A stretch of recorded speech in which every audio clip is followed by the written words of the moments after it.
देवाय ॐ नमो भगवते वासुदेवाय नारायणं नमस्कृत्य नरं चैव नरोत्तमं देवीं सरस्वतीं व्यासं ततो जयमुदीरयेत् नष्टप्रायेषु भद्रेषु नित्यं बाहवद सेवया भगवती उत्तमश्लोके भक्तिर्भवती नैष्टुकी निगमकल्पतरोर्गलितं फलं सुखमुखादमृतद्रवसंयुतं पिबत भागवतं रसमालयं मुहुरहो रसिका भुवि भावुकाः ॐ अज्ञानतिमिरान्धस्य ज्ञानाञ्जनशलाकया चक्षुरुन्मिलितं येन तस्मै श्रीगुरवे नमः श्रीचैतन्यमनोभीष्टं स्थापितं येन भूतले स्वयं रूप कदा माह्यं ददाति स्वपदान्तिकं वन्देऽहं श्रीगुरो श्रीयुतपथकमलं श्रीगुरोन् वैष्णवांश्च श्रीरूपं साग्रजातं सहगण रघुनाथान्वितं तं सजीवं साद्वैतं सावधूतं परिजनसहितं कृष्णचैतन्यदेवं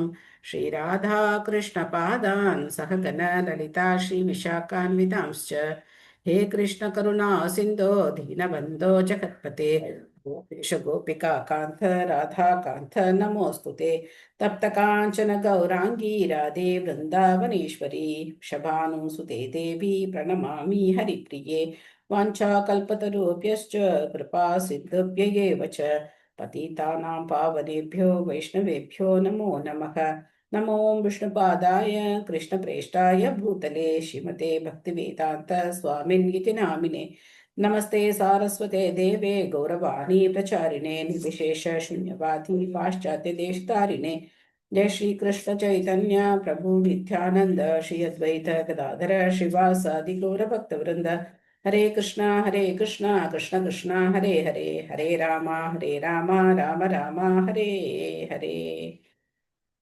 मूकं करोमि वाचालं पङ्गुं लङ्घयते गिरिं यत्कृपातमहं वन्दे श्रीगुरुं दीनधारिणं परमानन्दं माधवं श्रीचैतन्यम् ईश्वरं हरिः ओं तत्सत् कथाञ्चन स्मृते यस्मिन् दुष्करं सुकरं भवेत् स्मरेति प्रीतं श्रीचैतन्यं नमामिथम् हरे कृष्णा हरे कृष्ण माताजी. हरे कृष्णा நேத்து என்ன பார்த்தோம்? யாருக்காவது ஞாபகம் இருக்கிறது சொல்லலாமா? பாகவதம்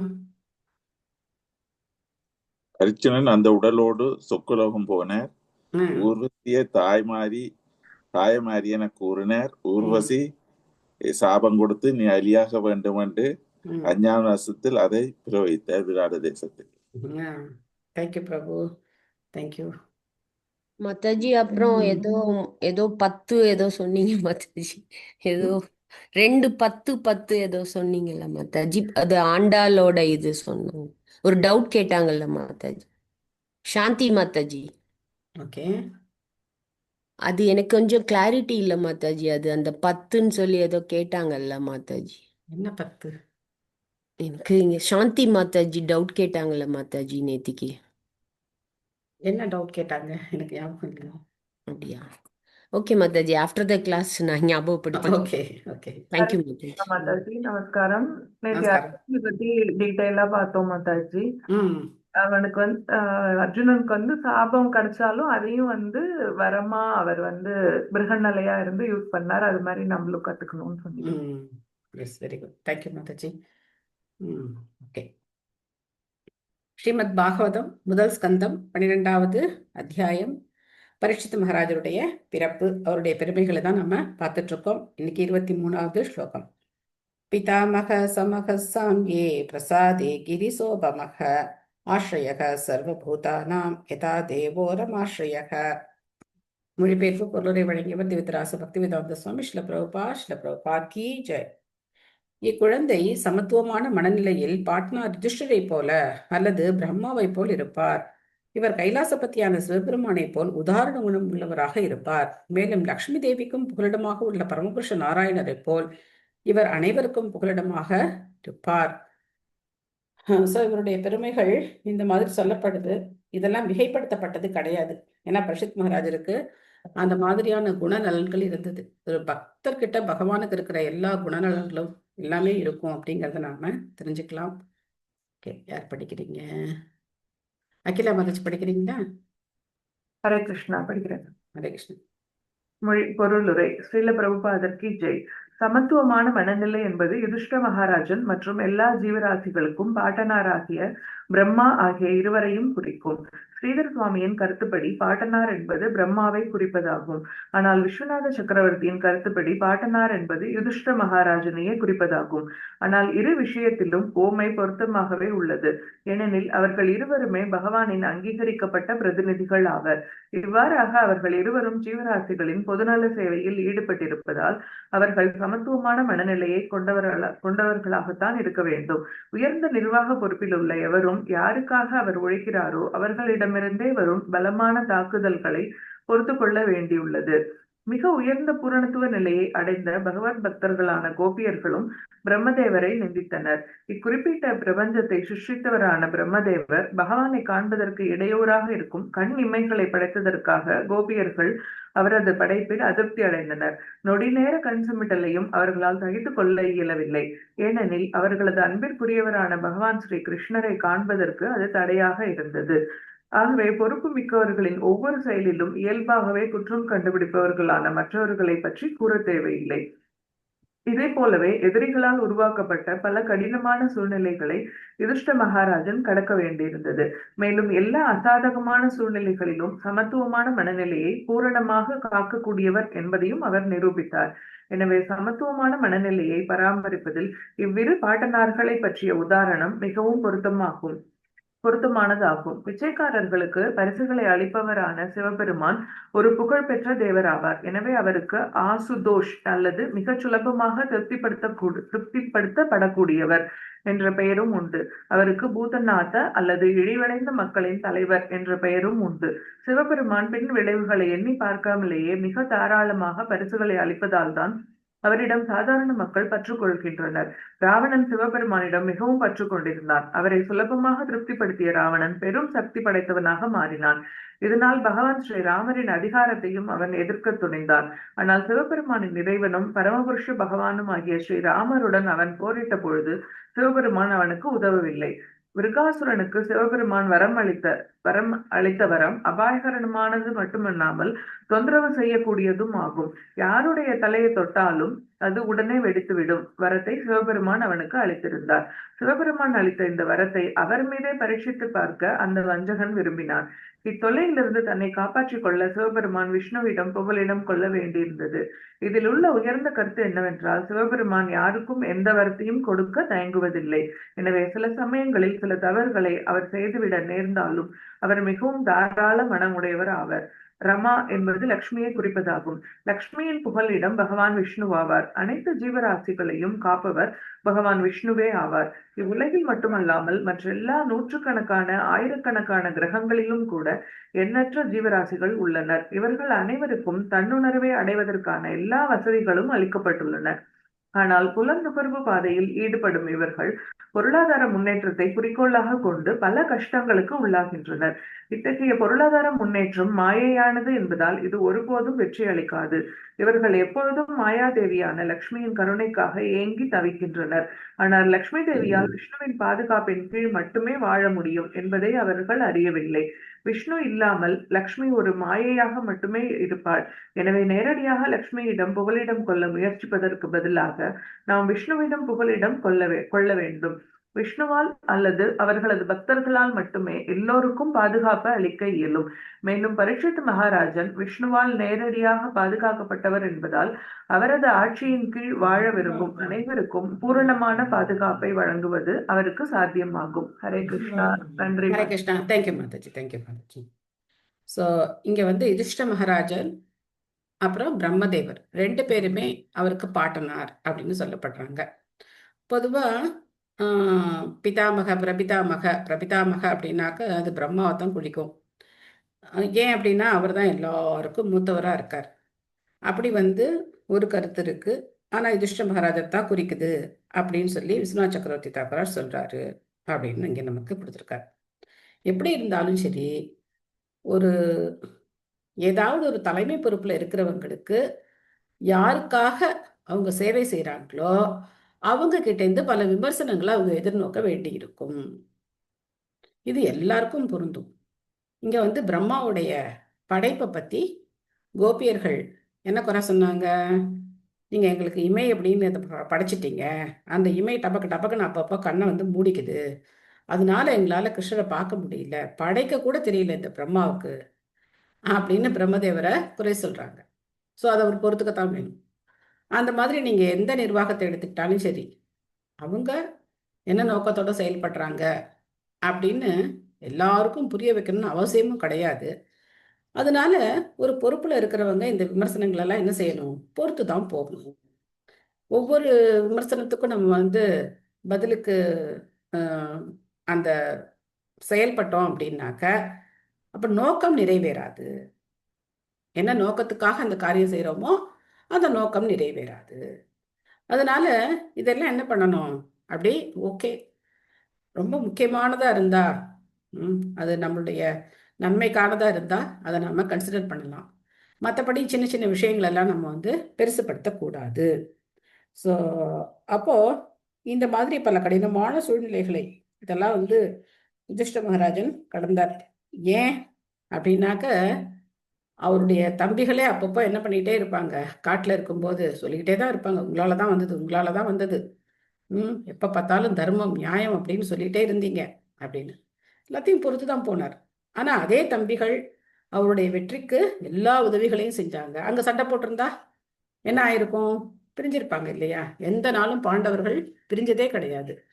இந்த மாதிரி வேறுபாடுகள் சில சில சமயங்களில் கருத்து வேற்றுமைகள் வரதான் வரும். இப்போ நம்ம பார்த்தோம்ல, அர்ஜுனனை பற்றி படிக்கும்போது பார்த்தோம். சுபத்ராவை யாருக்கு கொடுக்கணும்னு நினைக்கிறார் பலராமர், துரியோதனன் கொடுக்கணும்னு நினைக்கிறார். பட் கிருஷ்ணர் அர்ஜுனன் எல்லாரும் நினைக்கிறாங்க, அர்ஜுனன் தான் தான் கல்யாணம் பண்ணிக்கிறார், கிருஷ்ணர் அதுக்கு சம்மதிக்கிறார். அதனால இவங்க ஒரு பிளான் பண்ணி என்ன பண்றாங்க, சுபத்ராவை கடத்திட்டு வர்றாங்க. ஸோ இந்த கருத்து வேற்றுமைகள் அப்படிங்கிறது எப்பவும் இருக்கத்தான் செய்யும். அதுக்காக என்ன பண்ணக்கூடாது, சண்டை போடக்கூடாது. இந்த குருட்சேத்திர யுத்தமே யாருக்கு பிடிக்கல, பலதேவருக்கு பிடிக்கல. அவர் போயிட்டார், க்ஷேத்ராடனம் போறேன் போங்கப்பா அப்படின்ட்டு அவர் போயிட்டார். எந்த பக்கமும் நான் சேர மாட்டேன் அப்படின்னு சொல்லிட்டு அவருக்கு பிடிக்கவே இல்லை இது. அதே மாதிரி பீமன் துரியோதனனை கதாயுதத்துல தாக்கினது அவருக்கு பிடிக்கல.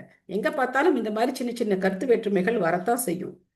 ஆனா அதை வச்சு நம்ம என்ன பண்ணக்கூடாது, நம்முடைய முக்கியமான நோக்கம் என்னவோ அதை இழந்துடக்கூடாது. முக்கியமான நோக்கம் என்ன, பகவானை திருப்திப்படுத்தணும்.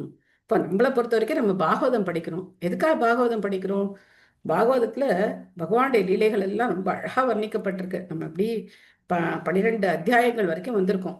இத்தனை அற்புதமான விஷயங்கள். இதெல்லாம் எப்போ கிடைக்கும், நம்ம வந்து தனியா உட்காந்து படிக்கலாம், இன்னும் தப்பு கிடையாது, எல்லாரும் தனித்தனியா உட்காந்து படிக்கலாம். ஆனா சேர்ந்து படிக்கும்போது கிடைக்கிற அந்த சுவை, எல்லாரும் கமிட்டடா இருக்கிறது, ஒரே நேரத்துல கமிட்டடா வர்றது, இதெல்லாம் வந்து கிடைக்கவே கிடைக்காது. தனியா படிக்கும்போது என்ன செய்வோம்னா, ஒரு நாள் படிப்போம், 2 நாள் படிப்போம், 3வது நாள் என்ன ஆகும், விட்டு போயிடும். கண்டிப்பா விட்டு போயிடும். ஒரு குரூப்பா சேர்ந்து பண்ணும்போது என்ன பண்ணுவோம், கரெக்டா இந்த டயத்துல நம்ம பண்ணணும் அப்படின்னு ஒரு கமிட்டடா இருப்போம். அந்த கமிட்மெண்ட்டுக்கு நம்ம வந்து ஆட்டோமேட்டிக்கா நம்ம அடாப்ட் ஆயிரும்.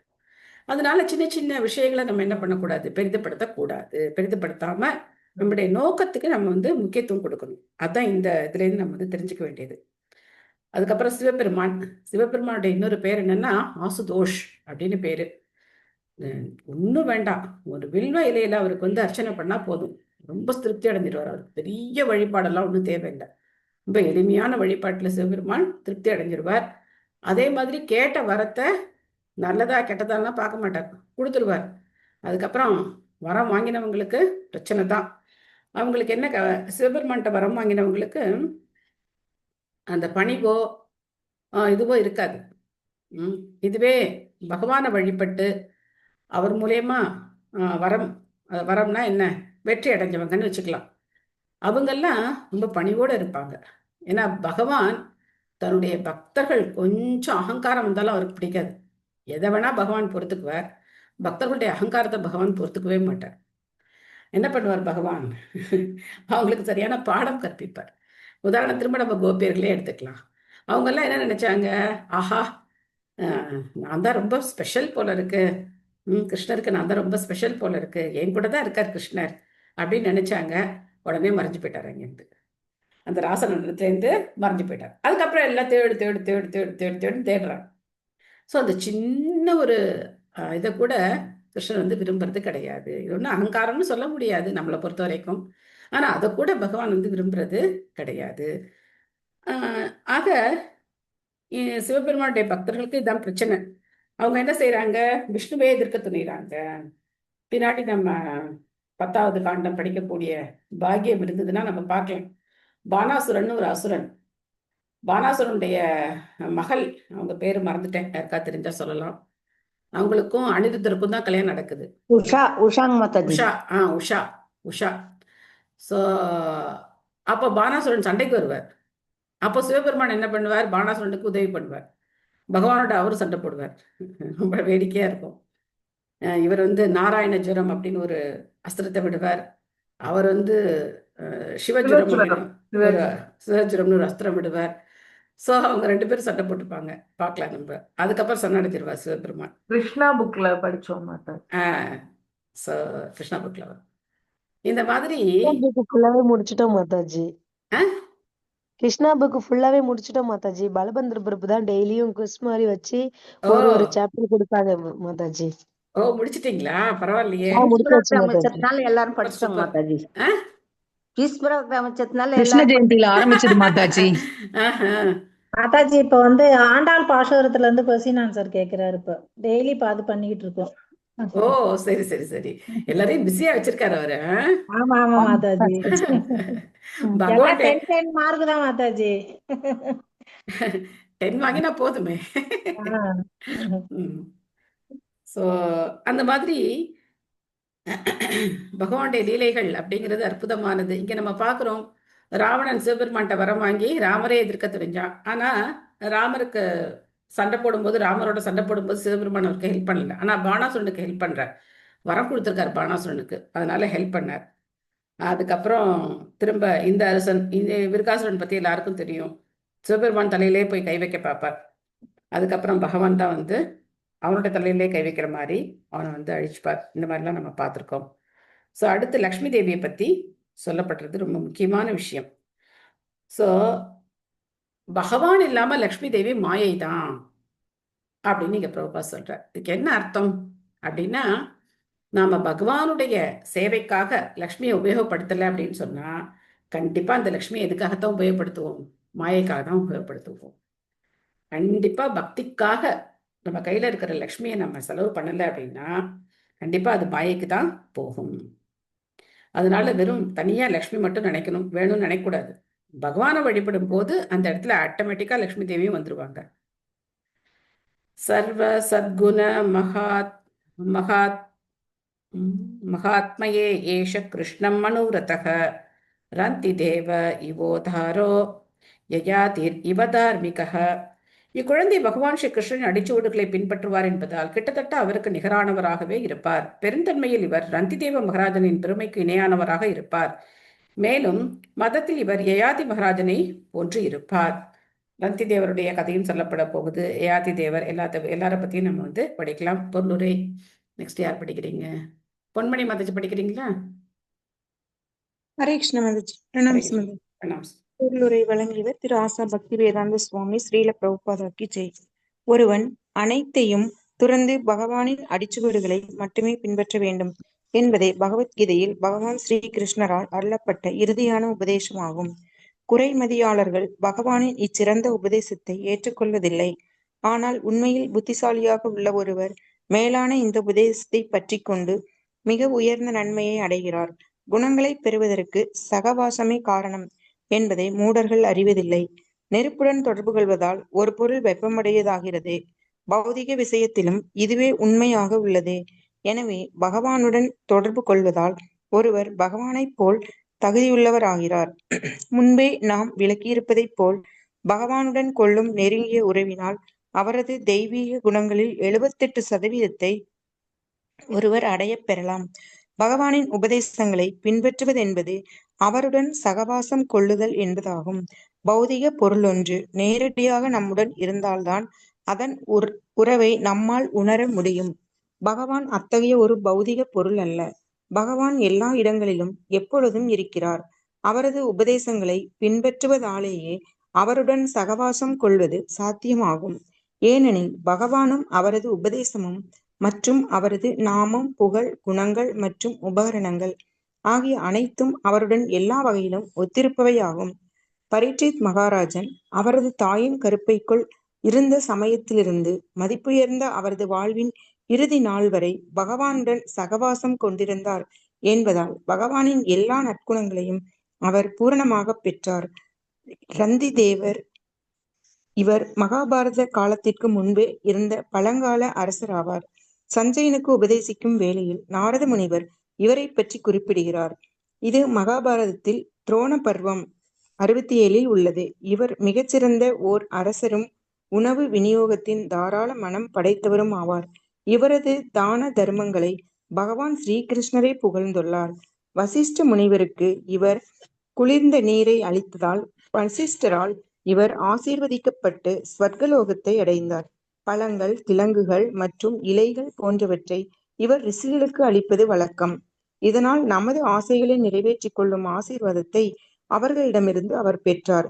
பிறப்பால் ஒரு சத்திரியர் என்ற போதிலும் அவரது வாழ்வில் அவர் மாமிசத்தை உண்டதே கிடையாது.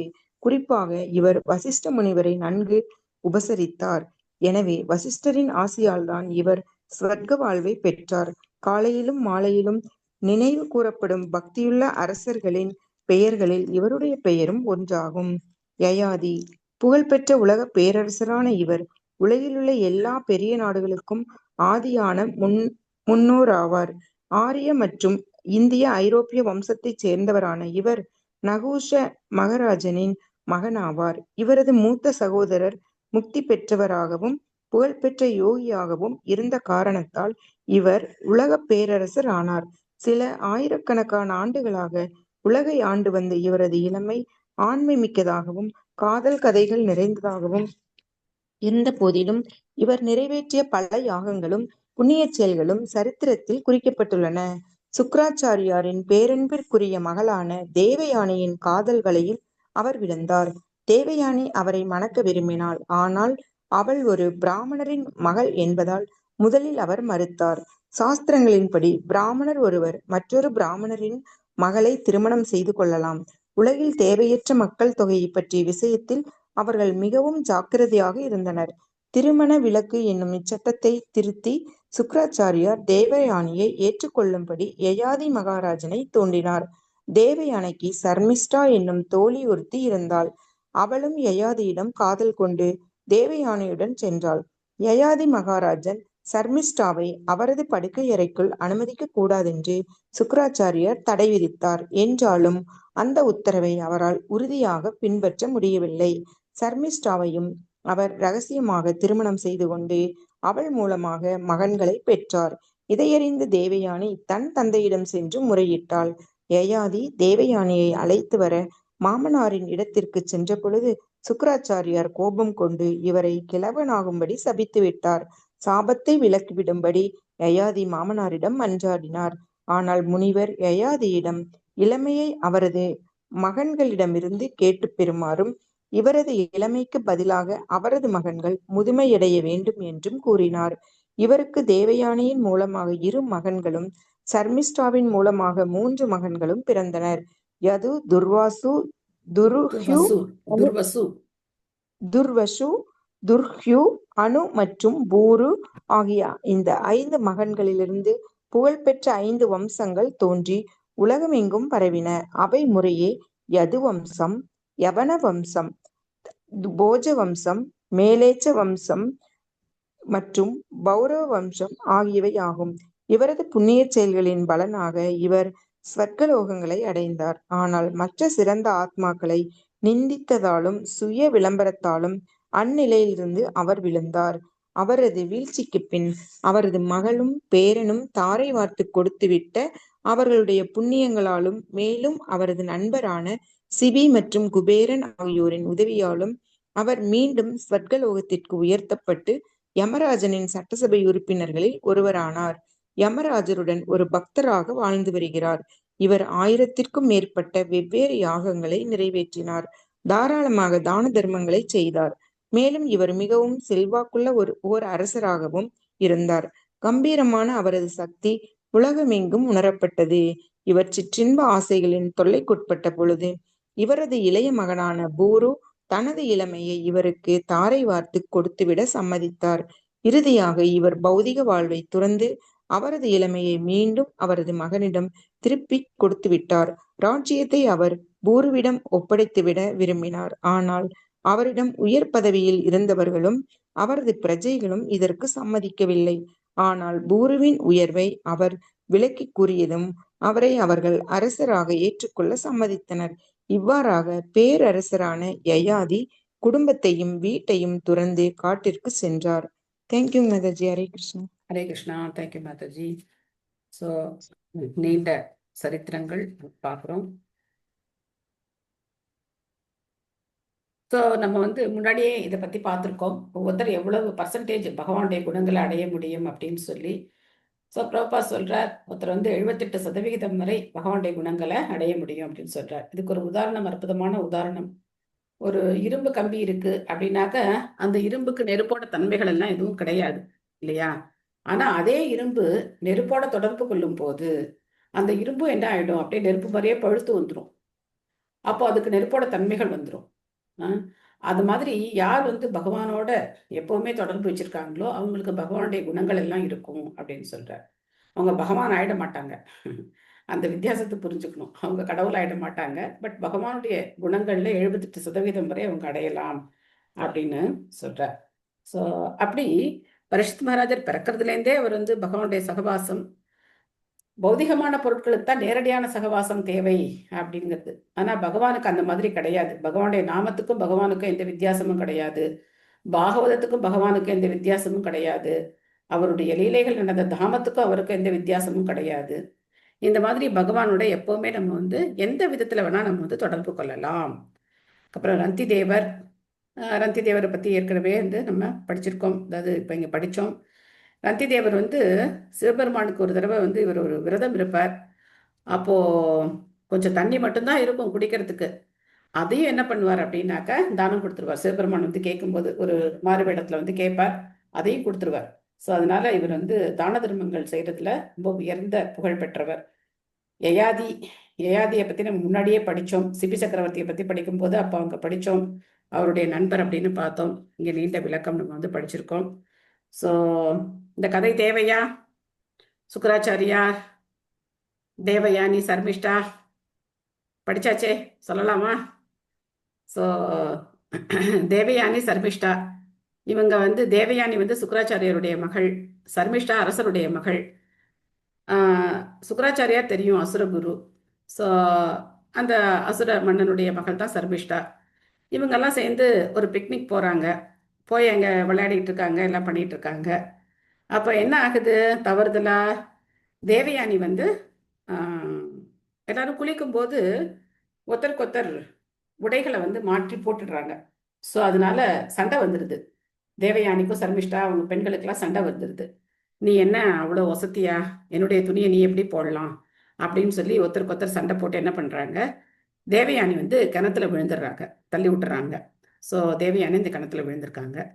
அப்போ அந்த பக்கமாக யயாதி வர, யயாதி வந்தவுடனே என்னமோ சத்தம் கேட்குதே அப்படின்னு சொல்லி பார்க்கும்போது இந்த பெண் கிணத்துல விழுந்திருக்கா. அவருக்கு யாருன்னு தெரியாது. அவரை உதவி பண்ணுறார். தேவயானியை கை கொடுத்து தூக்கி உதவி பண்ணுறார். அப்படி வெளியில் வந்தோடனே தேவயானி நினைக்கிறாங்க, ஓகே இவரே கல்யாணம் பண்ணிக்கலாம் அப்படின்னு சொல்லிட்டு, என்ன கல்யாணம் பண்ணிக்கிறியா அப்படின்னு கேட்குறாங்க. யார் என்னன்னு விசாரிக்கும் போது, ஓ சுக்கராச்சாரியருடைய மகள் அப்படின்னு தெரிஞ்சவொடனே, இது வந்து என்ன ஆகிடும், தப்பாயிடும். ஏன்னாக்க நான் வந்து சத்திரியன், நீ பிராமணன். ஸோ பிராமண குலத்தில் இருக்கிற ஒரு ஆண் தன்னை விட தாழ்ந்த குலத்தில் இருக்கிற பெண்ணை திருமணம் செய்துக்கலாம். ஆனால் பெண் என்ன பண்ணக்கூடாது, அந்த மாதிரி செய்துக்க கூடாது. இது வரும் பின்னாடி நம்ம படிக்கலாம். பிரதிலோமா அனுலோமா அப்படின்னு திருமணத்துக்கு உண்டான சட்டங்கள். யார் யாரை கல்யாணம் பண்ணிக்கணும் அப்படின்னு. ஆண் உயர்ந்த குலமா இருக்கணும், பெண் தாழ்ந்த குலமா இருக்கணும். தாழ்ந்தா இருந்தா பரவாயில்ல, சமமா இருந்தா நல்லது. அதே குலத்துல கல்யாணம் பண்ணிக்கிறது தப்பு கிடையாது. ஆனா பெண் உயர் குலத்துல இருந்து ஆண் தாழ்ந்த குலத்துல இருக்கக்கூடாது. சமுதாயத்துல வர்ணாசிரம தர்மத்துல பிராமணர்கள் உயர்ந்தவர்கள், அடுத்தபடியா இருக்கிறது சத்திரியர்கள். அதனால இது சரி வராது, வர்ணசங்கரம் ஆயிடும், நம்ம வந்து திருமணம் செஞ்சுக்க முடியாது அப்படின்னு சொல்றார். ஆனா தேவயானி கேட்கல. அப்பா கிட்ட போய் சொல்றாங்க, இல்ல இல்ல எனக்கு அவர் தான் கல்யாணம் பண்ணிக்கணும் அப்படின்னு சொல்லி. சரி அப்படின்னு சொல்லி கல்யாணம் பண்றாங்க. அப்போ இந்த ஒரு கண்டிஷன் வேற இருக்கு. என்ன கண்டிஷன் அப்படின்னா, இந்த தேவயானிய இதில் தள்ளி விட்டதுனால, கிணத்துல தள்ளி விட்டதுனால அப்பையிலேருந்தே பிரச்சனை. அங்கே ஆரம்பித்த பிரச்சனை. அப்போது தேவயானி என்ன சொல்கிறாங்க, எதுக்கு நம்ம இங்கே இருக்கணும், இந்த அரசனுடைய ஆட்சியில் நம்ம எதுக்கு இருக்கணும், வாங்க நம்ம போகலாம், என்னை அவமானப்படுத்திட்டா அப்படின்னு சொன்ன உடனே அப்போது சுக்கராச்சாரியார் மகளுடைய பேச்சை கேட்டுக்கிட்டு போகலான்னு நினைக்கும் போது அரசர் சொல்கிறார், இல்லை இல்லை இல்லை, நீங்கள் குரு, நீங்கள் எங்களை விட்டு போயிட்டா எல்லாமே போயிடும், எங்களுடைய சக்தி எல்லாமே போயிடும், அதனால நீங்கள் இங்கே தான் இருக்கணும் அப்படின்னு சொல்லும்போது அப்போ தேவயானி ஒரு கண்டிஷன் என்ன அப்படின்னா, சர்மிஷ்டா எனக்கு பணிப்பெண்ணாக இருக்கணும், என்னை கேவலப்படுத்தினா இல்லையா, அதனால எனக்கு பணிப்பெண்ணாக இருக்கணும் அப்படின்னு சொல்லிடுறாங்க. சரி, அதையும் சர்மிஷ்டா ஒத்துக்கிறா. ஓகே, நான் அவளுக்கு பணிப்பெண்ணாக இருக்கேன், நாட்டோட, ஏன்னா சத்திரியர்கள் இல்லையா, மக்களுடைய நன்மை தான் முக்கியம், அதனால சரி நான் அவளுக்கு பணிப்பெண்ணாக இருக்கேன் அப்படின்னு ஒத்துக்கிறா. அப்போ இந்த கல்யாணம் ஆகுதா, அப்போ பணிப்பெண்கள் எல்லாம் என்ன பண்ணணும், இவங்க கூட தானே போகணும், அதனால தேவயானி கூட சர்மிஷ்டாவும் போறா. அப்பவே சுக்கராச்சாரியார் வந்து ஒரு கண்டிஷன் போறார் யயாதி கிட்ட, நீ தப்பித்தவரி இந்த சர்மிஷ்டா கூட தொடர்பு வச்சுக்க கூடாது அப்படின்னு. அப்போ இந்த மாதிரி கொஞ்ச நாள் போயிட்டு இருக்கு. அப்போ சர்மிஷ்டா தனியா யயாதியை சந்திச்சு சொல்றா, நான் வந்து அவளுக்கு பணிப்பெண்ணா வந்தேன் தானே, அப்பதான் என்ன அர்த்தம், அவ எப்படி உங்களுக்கு சொந்தமோ அதே மாதிரி நானும் உங்களுக்கு தானே சொந்தம், நான் இப்போ வேற யாரை கல்யாணம் பண்ணிக்க முடியும், நான் என்ன பண்ண முடியும், நான் எப்படி இந்த மாதிரி தனியா இருக்க முடியும், அதனால நீங்க தான் என்ன கல்யாணம் பண்ணிக்கணும் அப்படின்னு சொல்லும்போது, அதுவும் ஒரு சத்திரியனுடைய கடமை, ஒரு பெண் வந்து தன்னை ஏத்துக்கோன்னு சொல்லும்போது என்ன பண்ணணும், ஏத்துட்டு தான் ஆகணும். சர்மிஷ்டா அந்த கல்யாணத்துல எந்த தவறும் கிடையாது, அவ வந்து சத்திரிய பெண். ஸோ ஓகே, ஏதிக்கு வேற ஒன்றும் வழி இல்லாமல், இதெல்லாம் பெரிய கதை, நம்ம வந்து சும்மா ஒன் லைனில் இப்படி போயிட்டு இருக்கோம், இதெல்லாம் நிறைய தத்துவங்கள்லாம் இருக்கு. ஸோ அப்படி அவர் கல்யாணம் பண்ணிக்கிறார், குழந்தெல்லாம் பெற்றுக்கிறார். அது எப்படியோ தேவயானிக்கு தெரிஞ்சிடுது. அதுக்கப்புறம் போய் அப்பா கிட்ட போய் திரும்ப கம்ப்ளைண்ட் பண்ணுறா சுக்கராச்சாரியாட்ட. அவருக்கு வந்ததே கோவம், உனக்கு இளமை இருக்கிறதுனால தான் நீ இதை பண்ணுற, நீ கிழவனா போயிடு அப்படின்ட்டு. அப்போ அந்த சாபம் யாரையும் பாதிக்கும், தேவயானியும் பாதிக்கும் இல்லையா, அவருடைய கணவன் வயதானவர் கிழவனா போயிட்டார். அந்த நாள்லெல்லாம் ஆயுட்காலம் ரொம்ப ஜாஸ்தி. ஸோ அப்போது திரும்ப யயாதி கேட்குறாரு, எப்படியாவது சாபத்தை எனக்கு மாற்றி கொடுக்க முடியுமா அப்படின்னு கேட்கும்போது, ஓகே எக்ஸ்சேஞ்ச் ஆஃபர் போட்டுக்கலாம், யாராவது உன்னுடைய முதுமையை வாங்கிக்கிறாங்க அப்படின்னா அப்போ எக்ஸ்சேஞ்ச் ஆஃபர் போட்டுக்கோ அப்படின்னு சொல்லிடுறார். உன்னுடைய மகன்கள்கிட்ட ஏதாவது எக்ஸ்சேஞ்ச் பண்ணிக்கோ அப்படின்னு. ஒருத்தட்ட வந்து கேட்குறார், 5 பேர் இருக்காங்க, யாரும் ஒத்துக்கலை. கடைசியில் பூர்வ மட்டும் என்ன சொல்கிறாரு, ஓகே இந்த உடல் கிடைச்சதே உங்களால தான், அதனால உங்களுக்கு சேவை செய்கிறதுக்கு தான் நான் இருக்கேன் அப்படின்னு சொல்லி முழு மனதோட ஒத்துக்கிறார். அதனால பூர்வுக்கு வந்து ரொம்ப பெருமை, யயாதிக்கு தன்னுடைய இளமையை கொடுத்து 1000 வருஷம் எப்படி இருக்க, வயதானவரா பூர்வு இருந்துக்கிட்டு தன்னுடைய இளமையை அப்பாவுக்கு கொடுத்துட்டார். அதுக்கப்புறம் யயாதி வந்து 1000 வருஷம் வாழ்க்கையை அனுபவிச்சதுக்கு அப்புறம், ஆஹா நான் பக்தி பண்ணாம என்ன பண்ணிட்டு இருக்கேன், வேற ஏதோ காரியம்லாம் பண்ணிட்டு இருக்கேனே, அதுவும் நடுவில் நிறைய யாகங்கள்லாம் செய்கிறார். யயாதியுடைய நோக்கம் உயர்ந்த நோக்கம். அவர் என்ன நினைக்கிறார் அப்படின்னா, பௌதிக வாழ்க்கையை அனுபவிக்காம நம்மளால துறவு வாழ்க்கைக்கு போக முடியாது, அதனால பௌதிக வாழ்க்கையினுடைய எல்லா சந்தோஷத்தையும் நம்ம அனுபவிக்கணும் அப்படின்னு நினைக்கிறார். அவருடைய நோக்கம் துறவு தான். ஸோ அதனால யயாதி ரொம்ப புகழ்பெற்ற ஒரு அரசர், நிறைய யாகங்கள் செஞ்சிருக்கார். அப்படி அவர் வந்து திரும்ப தன் மகன்கிட்ட வந்து எக்ஸ்சேஞ்ச் பண்ணிக்கிட்டு அவருக்கு அந்த வரத்தையும் கொடுக்குறார். இந்த பூர்வ வம்சம் ரொம்ப புகழ்பெற்ற ஒரு வம்சமாக இருக்கு, யயாதியுடைய வம்சமே ரொம்ப புகழ்பெற்ற வம்சம்தான். இந்த பொருளிலிருந்து நம்ம என்ன தெரிஞ்சுக்கிறோம் அப்படின்னாக்க, யவனர்கள், துருக்கி, அவங்க கூட யாரு தான், இந்த யயாதியுடைய மகன்களுடைய வம்சம்தான். அதே மாதிரி கிரேக்க வம்சம், இதெல்லாம் பார்த்தோம் அப்படின்னா அதனால தான் மொத்த உலகமும் சனாதன தர்மத்தில் தான் கீழே தான் இருந்தது. யார் யார் சனாதன தர்மத்தை விட்டு விலகி போனாங்களோ அவங்க தான் இன்னைக்கு வெளிநாடுகளில் இருக்கிற மற்றவர்கள். நம்ம இங்கே பரீட்சித் மகாராஜரை பற்றி பார்க்கும்போதும் சரி, இந்த முனிவர்களை பற்றி பார்க்கும்போதும் சரி, பிரபஞ்சத்தில் இருக்கிற எல்லா இடத்துலேருந்தும் எல்லாரும் வர்றாங்க. அதனால சனாதன தர்மம் மட்டும்தான் ஒரே ஆணி வேர். அந்த தர்மத்திலேருந்து தான் பல தர்மங்கள் அது வந்து ஒவ்வொரு பேரில் மாறி வந்திருக்கு. இதுக்கான சான்றுகள் கூட அப்பப்போ நம்ம வந்து பார்க்கலாம். அந்த இடத்துல வந்து சிவன் கோவில் இருக்குது, இந்த இடத்துல இது இருக்குது அது இருக்குது அப்படின்னு சொல்லி போட்டுகிட்டே இருப்பாங்க. பட் நம்ம பாகவதத்துலேருந்து தெரிஞ்சுக்கிறோம், எல்லாருமே எதுலேருந்து வந்தவங்க தான், சனாதன தர்மத்திலேருந்து பிரிஞ்சு எல்லாரும் கிளை விட்டு போனவங்க தான் அப்படிங்கிறத நாம் பார்க்கலாம். ஓகே. திருத்யா பலி சமக கிருஷ்ணே பிரஹராத இவ சத்கிரஹ ஆஹர்தைஷோ ஸ்வமேதானாம் விருத்தானாம் பர்யுபாசக. இக்குழந்தை பலி மகாராஜனை போல் பொறுமை மிக்கவராகவும் பிரகலாத மகாராஜனை போல் பகவான் ஸ்ரீ கிருஷ்ணரின் ஒரு உண்மையான பக்தராகவும் அசுமேத யாகங்களை செய்பவராகவும் மற்றும் அனுபவமுள்ள முதியோர்களை பின்பற்றுபவராகவும் இருப்பார். விருத்தானாம் முதியோர்களை பின்பற்றுபவராகவும் இருப்பார் அப்படின்னு சொல்லப்பட்டிருக்கு. மீண்டும் ஒரு நீண்ட ஒரு விஷயங்களை நாம படிக்க போறோம். செல்வகுமாரி மாதாஜி படிக்கிறீங்களா? எஸ் மாதாஜி. ஹரே கிருஷ்ணா ஹரே மாதாஜி. கிருஷ்ணன், ஹரே கிருஷ்ணன். மொழிபெயர்ப்பு மற்றும் பொருளுரை வழங்கிய பக்தி வேதாந்த ஸ்ரீல பிரபுபாதருக்கு ஜெய். பலி மகாராஜன் இவர் பகவானின் பக்தி தொண்டில் பெரும் அதிகாரிகளாக உள்ள 12 ஒருவர் ஆவார். பலி மகாராஜன் பகவானின் திருப்திக்காக அனைத்தையும் தியாகம் செய்து பக்தி தொண்டிற்கு தடையாக இருந்த பெயரளவேயான தனது ஆன்மீக குருவையும் கைவிட்டார் என்பதால் பக்தி தொண்டில் அவர் ஒரு பெரும் அதிகாரி ஆவார். எந்த காரணமும் இல்லாமல் அல்லது எவ்வகையான பௌதிக கடமையுணர்ச்சிக்கும் உட்படாமல் களப்பற்ற பக்தி தொண்டின் நிலையை அடைவதே சமய வாழ்வின் மிக உயர்ந்த பூர்ணத்துவமாகும்.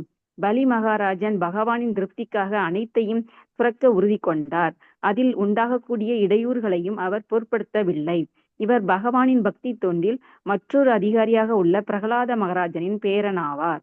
பலி மகாராஜனை பற்றியதும் வாமன தேவராக தோன்றிய விஷ்ணுடனான அவரது விவகாரங்களை பற்றியதுமான சரித்திரம் ஸ்ரீமத் பாகவதத்தில் 8ஆம் காண்டத்தில் விவரிக்கப்பட்டுள்ளது.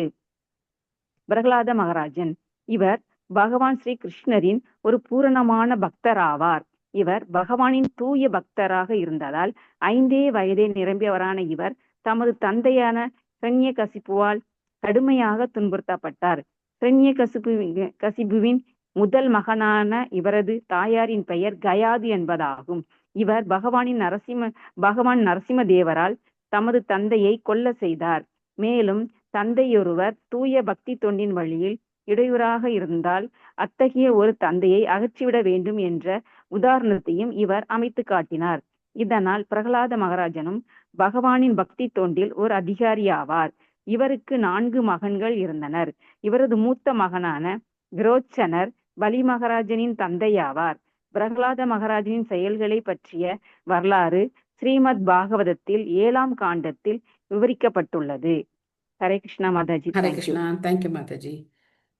ராஜர்ஷீனாம் ஜனயிதா சாஸ்தா சோத்பத காமினாம் நிகிரஹீதா கலேர்யேஷ புவோ தர்மஸ்ய காரணாத். இக்குழந்தை ரிஷிகளைப் போலுள்ள அரசர்களுக்கு தந்தையாக இருப்பார். மேலும் இவர் திடீர் முன்னேற்றம் அடைந்தவர்களையும் தொல்லை தருபவர்களையும் தண்டித்து உலக அமைதியையும் தர்மத்தையும் காப்பாற்றுவார். சாந்தி மாதாஜி படிக்கிறீங்களா? ஹரே கிருஷ்ணா மாதாஜி. ஹரே கிருஷ்ணா. இருந்த சில பிரபாவுக்கு ஜே. பகவானின் ஒரு பக்தர் தான் உலகிலேயே மிகவும் விவேகம் உள்ளவர் ஆவார். ரிஷிகள் விவேகம் உள்ளவர்கள் அல்லது ஞானிகள் என்று அழைக்கப்படுகின்றனர். ஒவ்வொரு பிரிவை சேர்ந்த அறிவிற்கும் வெவ்வேறு வகையான பாண்டித்யம் உள்ளவர்கள் உள்ளனர். எனவே நாட்டின் அரசர் அல்லது தலைவர் மிகச்சிறந்த பண்டிதராக இருக்க வேண்டும். இல்லையெனில் நாட்டில் உள்ள எல்லா வகையான பண்டிதர்களையும் அவரால் ஆள முடியாது. யுதிஷ்ட மகாராஜரின் அரச பரம்பரையில் இடம்பெற்ற எல்லா அரசர்களும் மிகச்சிறந்த ரிஷிகளாக அல்லது ஞானிகளாக இருந்தனர். மேலும் பரீட்சித் மகாராஜன் மற்றும் இனி பிறக்க போகும் அவரது மகனான ஜனமேய மகாராஜன் ஆகியோரும் கூட ராஜ ரிஷிகளாகத்தான் இருப்பார்கள் என்று முன்னதாகவே அறிவிக்கப்படுகிறது. இத்தகைய ராஜ ரிஷிகளால் நாசம் செய்பவர்களையும் கலகம் விளைவிப்பவர்களையும் தண்டிக்க இயலும். தர்மத்திற்கும் அமைதிக்கும் சின்னமாக இருக்கும் பசுவை கொல்ல முயன்ற கலிபுருஷனை கொன்றுவிட பரீட்சித் மகாராஜன் விரும்பினார். அடுத்தடுத்த அத்தியாயங்களில் இது தெளிவாகும். கலியுகத்தின் சின்னமாக இருப்பவை 1 மது, மங்கையர், சூதாட்டம் மற்றும் கசாப்பு கடைகள். இந்த 4 தீய பழக்கங்களிலும் ஈடுபடுவர்களான நாசத்தையும் கலகத்தையும் உண்டாக்குவர்களை அடக்கி அமைதியையும் ஒழுக்கத்தையும் எப்படி காப்பாற்றுவது என்பதை எல்லா நாடுகளையும் சேர்ந்த விவேகமுள்ள அரசர்கள் பரீட்சித் மகாராஜிடமிருந்து கற்றுக்கொள்ள வேண்டும். இக்கலியுகத்தில் தொல்லை ஏற்படுத்தும் இத்தீய செயல்களுக்கு அனுமதி அளிக்கப்படுகிறது. எனவே நாட்டில் அமைதியையும் நல்லொழுக்கத்தையும் எப்படி எதிர்பார்க்க முடியும்? எனவே மேலே குறிப்பிட்டது போல நாட்டு தலைவர்கள் பகவானின் பக்தி தொண்டை பின்பற்றி இன்னும் உயர்ந்த விவேகிகள் ஆக வேண்டும். மேலும் ஒழுக்க விதியை மீறுபவர்களை தண்டித்து தொல்லைகளை விளைவிக்கும் தீய பழக்க வழக்கங்களை வேருடன் களைய வேண்டும். கொழுந்து விட்டெறியும் நெருப்பு தேவையானால் நாம் உலர்ந்த விறகை பயன்படுத்த வேண்டும். கொழுந்து விட்டெறியும் நெருப்பும் ஈர விறகும் நன்கு வேலை செய்யாது. பரிசித் மகாராஜனின் உயர்ந்த கொள்கைகளால் மட்டுமே அமைதியும் நல்லொழுக்கமும் செழிப்படைய இயலும். ஹரே கிருஷ்ண மாதாஜி. நன்றி ஹரே மாதாஜி. கிருஷ்ணா மாதாஜி. தேங்க்யூ மாதாஜி. ஸோ உலகம் முழுக்க இந்த 4 கொள்கைகளை கடைபிடிச்சது அப்படின்னா கொஞ்சம் நேரம் யோசிச்சு பாருங்க, எப்படி இருக்கும்னு யோசிச்சு பாருங்க. எங்கேயும் மது அப்படிங்கிறது கிடையாது, போதைக்கு அடிமையாகிறவங்க கிடையாது, மிருகங்களை வதை பண்றவங்க கிடையாது, சூதாட்டம் கிடையாது, தவறான ஆண் பெண் உறவு கிடையாது. அப்படின்னா ஆஹா, இந்த உலகம் கிட்டத்தட்ட வைகுண்டம் ஆயிடும் பகவானுடைய நாம சங்கீர்த்தனம் பண்ணோம் அப்படின்னாக்க. ஆனா இந்த 4 கொள்கைகளை மக்கள் எந்த அளவுக்கு மீறுறாங்களோ அந்த அளவுக்கு எப்படி இருக்கு, நாட்டுல இத்தனை பிரச்சனைகள் ஏற்படுது. தவறான ஆண் பெண் உறவு அப்படிங்கிறது பார்த்தோம்னா குடும்பங்களே சீரழிக்கக்கூடியது இல்ல. எத்தனையோ குடும்பங்களை சீரழிக்கிற அந்த செயல் இன்னைக்கு ரொம்ப வேகமா நடந்துகிட்டே இருக்கு. மேலை நாடுகள்ல தான் இந்த கலாச்சாரம் எல்லாம் இருந்தது. நம்ம நாட்டுல எல்லாம் அதை பத்தி யோசிக்க கூட மாட்டாங்க. ஆனா இப்ப பார்த்தோம் அப்படின்னாக்க இதெல்லாம் ரொம்ப சர்வசாதாரணமா போயிட்டே இருக்கு. அதே மாதிரி எல்லாமே மற்ற 3 விஷயங்களும் அப்படிதான் இருக்கு. ஸோ அதனால சில பிரபுபாதர் குறைந்தபட்சம் கிருஷ்ண பக்தியை பயிற்சி பண்றவங்களாவது என்ன பண்ணணும், இந்த 4 சட்டத்திட்டங்களை கண்டிப்பா கடைபிடிக்கணும். தர்மத்தினுடைய 4 தூண்கள் இது. தர்மத்தினுடைய 4 தூண்கள். 4 தூணும் ஸ்ட்ராங்கா இருந்தா தான் என்ன இருக்கும், அந்த மண்டபம் நல்லா நிற்கும். தூணெல்லாம் இல்லை அப்படின்னா அது பொலப்பொலன்னு உதிர்ந்து போயிடும். அதனால தர்மத்தை காப்பாற்றணும் அப்படின்னா ஒருத்தர் இந்த 4 சட்டத்திட்டங்களையும் கடைபிடிக்கணும். அதுக்கு மேல பக்தி. இந்த 4 சட்டத்திட்டம் பக்தி கிடையாது. அதுக்கு மேல பகவானுடைய நாமத்தை சொல்லணும், அவருக்கு நிவேதனம் செய்யணும், அவருக்கு சேவைகள் செய்யணும், அவரை பத்தி நம்ம தெரிஞ்சுக்கணும், அவருடைய தொண்டர்களா நாம இருக்கணும். ஸோ அது ரொம்ப முக்கியமான விஷயம். தக்ஷகாத் ஆத்மனோ மிருத்யும் த்விஜ புத்ரோபசர்ஜிதாத் பிரபத்ஸ்யத உப்ஸ்ருத்ய முக்த சங்கஹ பதம் ஹரேஹி. என்ன நடக்க போகுது கடைசியில அப்படிங்கிறதையும் அவங்க சொல்லிடுறாங்க. ஒரு பிராமண புத்திரனால் அனுப்பப்படவிருக்கும் பாம்பின் கடியால் நிகழப்போகும் அவரது மரணத்தை பற்றி கேள்விப்பட்ட பின் அவர் எல்லா பௌதிக பற்றிலிருந்து விடுபட்டு பரமபுருஷிடம் புகலிடம் கொண்டு அவரிடம் சரணாகதி அடைவார். ஆக இந்த விஷயம்தான் முன்னாடியே சொல்லிட்டாங்களே, அப்போ அவர் அப்பையிலேருந்தே பரிகாரம்லாம் பண்ணியிருக்கலாம்ல. யார் எனக்கு சாபம் கொடுக்க போறா, அவங்கள நான் என்ன பண்றேன் பார் அப்படின்லாம் பண்ணியிருக்கலாம்ல. அதெல்லாம் ஒன்றும் பண்ணல பாருங்க. மைத்திலி மாதாஜி படிக்கிறீங்களா? ஹரே கிருஷ்ணா மாதாஜி. ஹரே கிருஷ்ணா. பௌதிக பற்றும் பகவானின் தாமரை பாதங்களில் புகழிடம் கொள்வதும் இணைந்து செயற்பட முடியாதவையாகும். பகவானுடைய பாதுகாப்பின் கீழ் உள்ள உன்னத ஆனந்தத்தை அறியாதிருப்பதே பௌதிக பற்றிற்கு காரணமாகும். ஜட உலகில் வாழும் பொழுது பகவானின் பக்தி தொண்டில் ஈடுபட்டிருப்பது என்பது பகவானுடனான நமது உன்னதமான உறவை பயில்வதற்குரிய ஒரு வழியாகும். இவ்வுறவு முதிர்ச்சி அடையும் பொழுது ஒருவர் எல்லா பௌதிக பற்றிலிருந்து முழுமையாக விடுபட்டு பரமபதத்தை சென்றடையும் தகுதி பெற்றவர் ஆகிறார். பரிசுத்த மகாராஜன் அவரது தாயின் கர்ப்பப்பைக்குள் இருக்கும் பொழுது பகவானிடம் பற்று கொண்டவராக இருந்தார். அதன் பிறகும் எப்பொழுதும் பகவானின் பாதுகாப்பிலேயே இருந்தார். ஒரு பிராமண புத்திரரின் சாபத்தால் அவர் 7 நாட்களுக்குள் மரணமடைய போகிறார் என்ற மரண அறிவிப்பு அவருக்கு வரப்பிரசாதமாக இருந்தது. ஏனெனில் பரமபதத்தை அடைவதற்கு இந்த 7 நாட்கள் அவகாசம் அவருக்கு உதவக்கூடும். அவர் எப்பொழுதுமே பகவானால் பாதுகாக்கப்பட்டு வந்தவர் என்பதால் பகவானின் கருணையால் அத்தகைய சாபத்தை அவரால் தடுத்து விட இயலும். ஆனால் அத்தகைய அனுகூலத்தை தகாத முறையில் அவர் பயன்படுத்தி கொள்ளவில்லை. மாறாக கெட்ட சூழ்நிலையும் அவர் நல்லதுக்காக பயன்படுத்தி கொண்டார். அவர் சரியான நபரிடமிருந்து தொடர்ந்து 7 நாட்களுக்கு ஸ்ரீமத் பாகவதத்தை கேட்டு பகவானின் தாமரை பாதங்களில் புகழிடம் பெற்றார். தேங்க்யூ மாதாஜி. ஹரே கிருஷ்ணா மாதாஜி. ஸோ இதுதான் பாகவதம் படிக்கிறதுனால நமக்கு கிடைக்கக்கூடிய மிகப்பெரிய வரம். இதுதான் எந்த சூழ்நிலையும் பக்திக்கு எப்படி பயன்படுத்திக்கிறது அப்படின்னு சொல்லி பக்தர்கள் நமக்கு ஒரு உதாரணமா இருந்து காட்டுறாங்க. இந்த மாதிரி 7 நாள்ல மரணம் அப்படின்னு நமக்கு தெரிஞ்சது அப்படின்னாக்க நமக்கும் அதான் 7 நாள்ல தான், நமக்கும் ஒன்றும் ரொம்ப நாள்லாம் கிடையாது, 7 நாள் தான். ஆனா அவருக்கு தெரியும் எந்த 7 நாள் அப்படின்னு. நமக்கு அந்த எந்த 7 நாள் தெரியாது. இதே திங்கள் செவ்வாய் புதன் வியாழன் வெள்ளி சனி ஞாயிறு இதுக்குள்ளதான் நம்மளும் போக போறோம் இல்லையா? 7 நாள்ல ஒரு நாள்ல தான் போக போறோம். பட் எந்த 7 நாள் நமக்கு ஒன்றும் திட்டமா தெரியாது. பட் அவருக்கு தெரிஞ்சிருச்சு இதுதான் ஃபைனல் 7 நாள் இருக்கு அப்படின்னு தெரிஞ்சிருச்சு. அப்போ அதை அப்படியே அவர் என்ன பண்ணாரு, ஏற்கனவே அவர் பக்தர் தான். ஆனா அவர் சுகதேவ கோஸ்வாமிகிட்ட கேட்கிற கேள்வியெல்லாம் பார்த்தோம்னா ஏதோ இப்பதான் புதுசா ப்ரோக்ராமுக்கு வந்தவர் மாதிரி கேள்வி கேட்டுட்டு இருப்பார். அந்த மாதிரி ஆரம்பத்துலேருந்தே பகவானை பற்றி கேட்டு நமக்காக பாகவதத்தை வந்து கொடுத்தார். அப்பேற்பட்ட ஒரு பரம பக்தர் பரீட்சித் மகாராஜர். அவருடைய கருணையினால் நமக்கு பாகவதம் கிடைச்சிது. அவர் பகவான்கிட்ட போய் பிரார்த்தனை பண்ணியிருக்கலாம்ல, நான் கருவில் இருக்கும் போதே நீங்கள் என்ன பண்ணீங்க, என்னை காப்பாற்றினீங்களே, இப்போ நான் நல்லாட்சி பண்ணிகிட்டு இருக்கேன், இப்போ ஏன் வந்து என்னை நீங்கள் காப்பாற்றக்கூடாது, இந்த பிராமண சிறுவன் எனக்கு சாபம் கொடுத்துட்டாங்க, சாபத்துலேருந்து என்னை காப்பாற்றுங்களேன் அப்படின்னு கேட்டுருக்கலாம்ல. அவர் கேட்கல. அவருக்கு தெரியும் அப்போ காப்பாத்தினார், இப்போ ஏன் சாபம் கொடுக்க வச்சிருக்காரு, இதுவும் பகவானுடைய திட்டம் தான் அப்படின்னு புரிஞ்சுக்கிட்டார். அதனால இந்த முதல் லைன் இருக்கே, அதை நம்ம என்ன பண்ணணும் அப்படின்னாக்கா ஃப்ரேம் போட்டு வச்சுக்கணும். பௌதிகப்பற்றும் பகவானின் தாமரை பாதங்களில் புகலிடம் கொள்வதும் இணைந்து செயல்பட முடியாததாகும். இதை ஃப்ரேம் போட்டு வச்சுக்கணும். இதை ஃப்ரேம் போட்டு வச்சுக்கிட்டா தான் பக்தினா என்னன்னு புரியும். நம்ம எதுக்காக பக்தி பண்றோம்? எனக்கு என்ன கிடைக்கும், எனக்கு என்ன கிடைக்கும், எனக்கு என்ன கிடைக்கும், எனக்கு என்ன நன்மை கிடைக்கும், எனக்கு என்ன நன்மை கிடைக்கும், இதே தான் நம்மளுடைய மனசுல இருக்கு. என்னதான் நீங்க வந்து சொன்னாலும் சரி, ஏதாச்சும் ஒண்ணு நடக்கும்போது நமக்கு எப்படி இருக்கு, இல்ல எனக்கு என்ன கிடைக்கும், எனக்கு என்ன கிடைக்கும், இந்த கஷ்டத்துலேருந்து எனக்கு எப்போ விடுதலை கிடைக்கும், அந்த பிரச்சனையிலேருந்து எப்போ நான் விடுபடுவேன், இப்படியே தான் நம்ம மனம் சுத்திக்கிட்டே இருக்கும். பிரபுபா சொல்ற இது ரெண்டும் ஒத்து போகாது அப்படின்னு சொல்றார். நீங்க ஒரு பெரிய சாக்கடையில எவ்வளவு சென்ட் போட்டாலும் அதை என்ன பண்ண முடியாது, அந்த துர்நாற்றத்தை மாற்ற முடியாது. ஸோ அதை விட்டுடணும், அதுலேருந்து வெளியில வந்துடணும். பௌதிகப்பட்டிலேருந்து வெளியில வந்து பகவானுக்கு சேவை செய்யணும் அப்படிங்கிற ஒரு நோக்கம் மட்டும் இருக்கணும். அப்போ சேவை செய்யறதுங்கிறது வந்து அவ்வளவு சுலபமெல்லாம் கிடையாது. சேவை செய்யும் போது தான் தெரியும் எத்தனை பிரச்சனைகள் வரும், நம்மளுடைய பொய் அகங்காரத்துக்கு எத்தனை அடி விழும், நம்ம எப்படி பொறுத்து போறோம், எல்லாம் அப்பதான் வந்து நமக்கு நேரடி அனுபவம். பக்தர்களோட சேர்ந்து சேவை செய்யும் போது தான் நேரடியான அனுபவம் கிடைக்கும். அப்பப்போ நமக்கு கஷ்டம் வரும்போது அது எதனால ஏற்படுற கஷ்டம் அப்படின்னா மனசு கிரியேட் பண்ற கஷ்டம் தான், வேற ஒன்றும் இல்லை. கஷ்டம்லாம் ஒன்றும் கிடையாது. இந்த பௌதிக உலகத்துல மனசு தான் எல்லாத்துக்கும் காரணம். அந்த மனத்தடை அப்படிலேருந்து வெளியில வரதே ரொம்ப, அந்த மனசுனாலதான் நம்ம கஷ்டப்படுறோங்கிற முதல்ல புரிஞ்சுக்கணும். இந்த மனம் தான் என்ன தொல்லப்படுத்துது அப்படிங்கிறத நம்ம புரிஞ்சுக்கணும். நம்ம வந்து என்ன பண்றோம் அப்படின்னாக்கா மனசோடயே நம்மளை வந்து ஐடென்டிஃபை பண்ணிக்கிறோம். அது தனியா பிரிச்சு பார்க்கறதுக்கு நமக்கு அந்த அனுபவம் கிடையாது.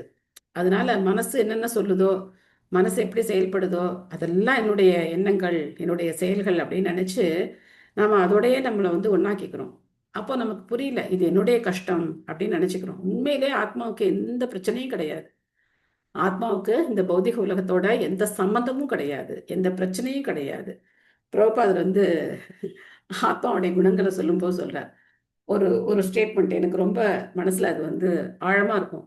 ஆத்மாவுக்கு சந்ததிகள் கிடையாது அப்படின்னு சொல்றார். நாம என்ன நினைக்கிறோம், நம்மளுடைய குழந்தைங்க, நம்மளுடைய குடும்பம், நம்மளுடைய பேர குழந்தைங்க, பேர குழந்தைங்களோட பேர குழந்தைங்க, இப்படி நமக்கு வந்து இந்த பற்றுதல் அப்படிங்கிறது போயிட்டே இருக்கும். ஸோ இதெல்லாம் இருக்கக்கூடாது, குடும்பத்துலலாம் இருக்கக்கூடாதுலாம் சொல்லலை, தப்பா எடுத்துக்காதீங்க. சொல்றேன், அந்த பற்றுதலுக்காக சொல்றேன். ஸோ ஆத்மாவுக்கும் எதுக்கும் இந்த பௌதிக உலகத்துக்கும் நமக்கும் எந்த சம்மந்தமும் கிடையாது. இந்த உடல் மனம் இது ரெண்டத்தோட நம்ம அடையாளப்படுத்திக்கிட்டு நம்ம என்ன பண்றோம், எல்லாத்தையும் அது கூடவே வச்சு நம்ம குழப்பிக்கிட்டே இருக்கோம். அதனால இந்த பௌதிக பற்றுதல் போகணும் அப்படின்னா அதெல்லாம் நம்மளால போக வைக்க முடியாது. பகவானுடைய பாதங்களை நம்ம இறுக்கமா பிடிச்சுக்கணும். சவை மன கிருஷ்ண பதார விந்தையோர், பகவானுடைய பாத கமலங்களை நாம பிடிச்சுக்கணும். அதான் ரொம்ப முக்கியம். ஜிக்ஞாசிதாத்ம யதார்த்தியோ முனேர் வியாச சூதாதசோ ஹித்வேதம் நிருபகங்காயாம் யாஸ்யதி அகுதோ பயம். மிகச்சிறந்த தத்துவவாதியாக இருக்க போகும் வியாசதேவரின் மகனிடமிருந்து சரியான ஆத்ம அறிவை பற்றி விசாரித்த பின் இவர் எல்லா பௌதிக பற்றியும் திறந்து பயமற்ற ஒரு வாழ்வை அடைவார். கடைசி வரைக்கும் சொல்லியாச்சு.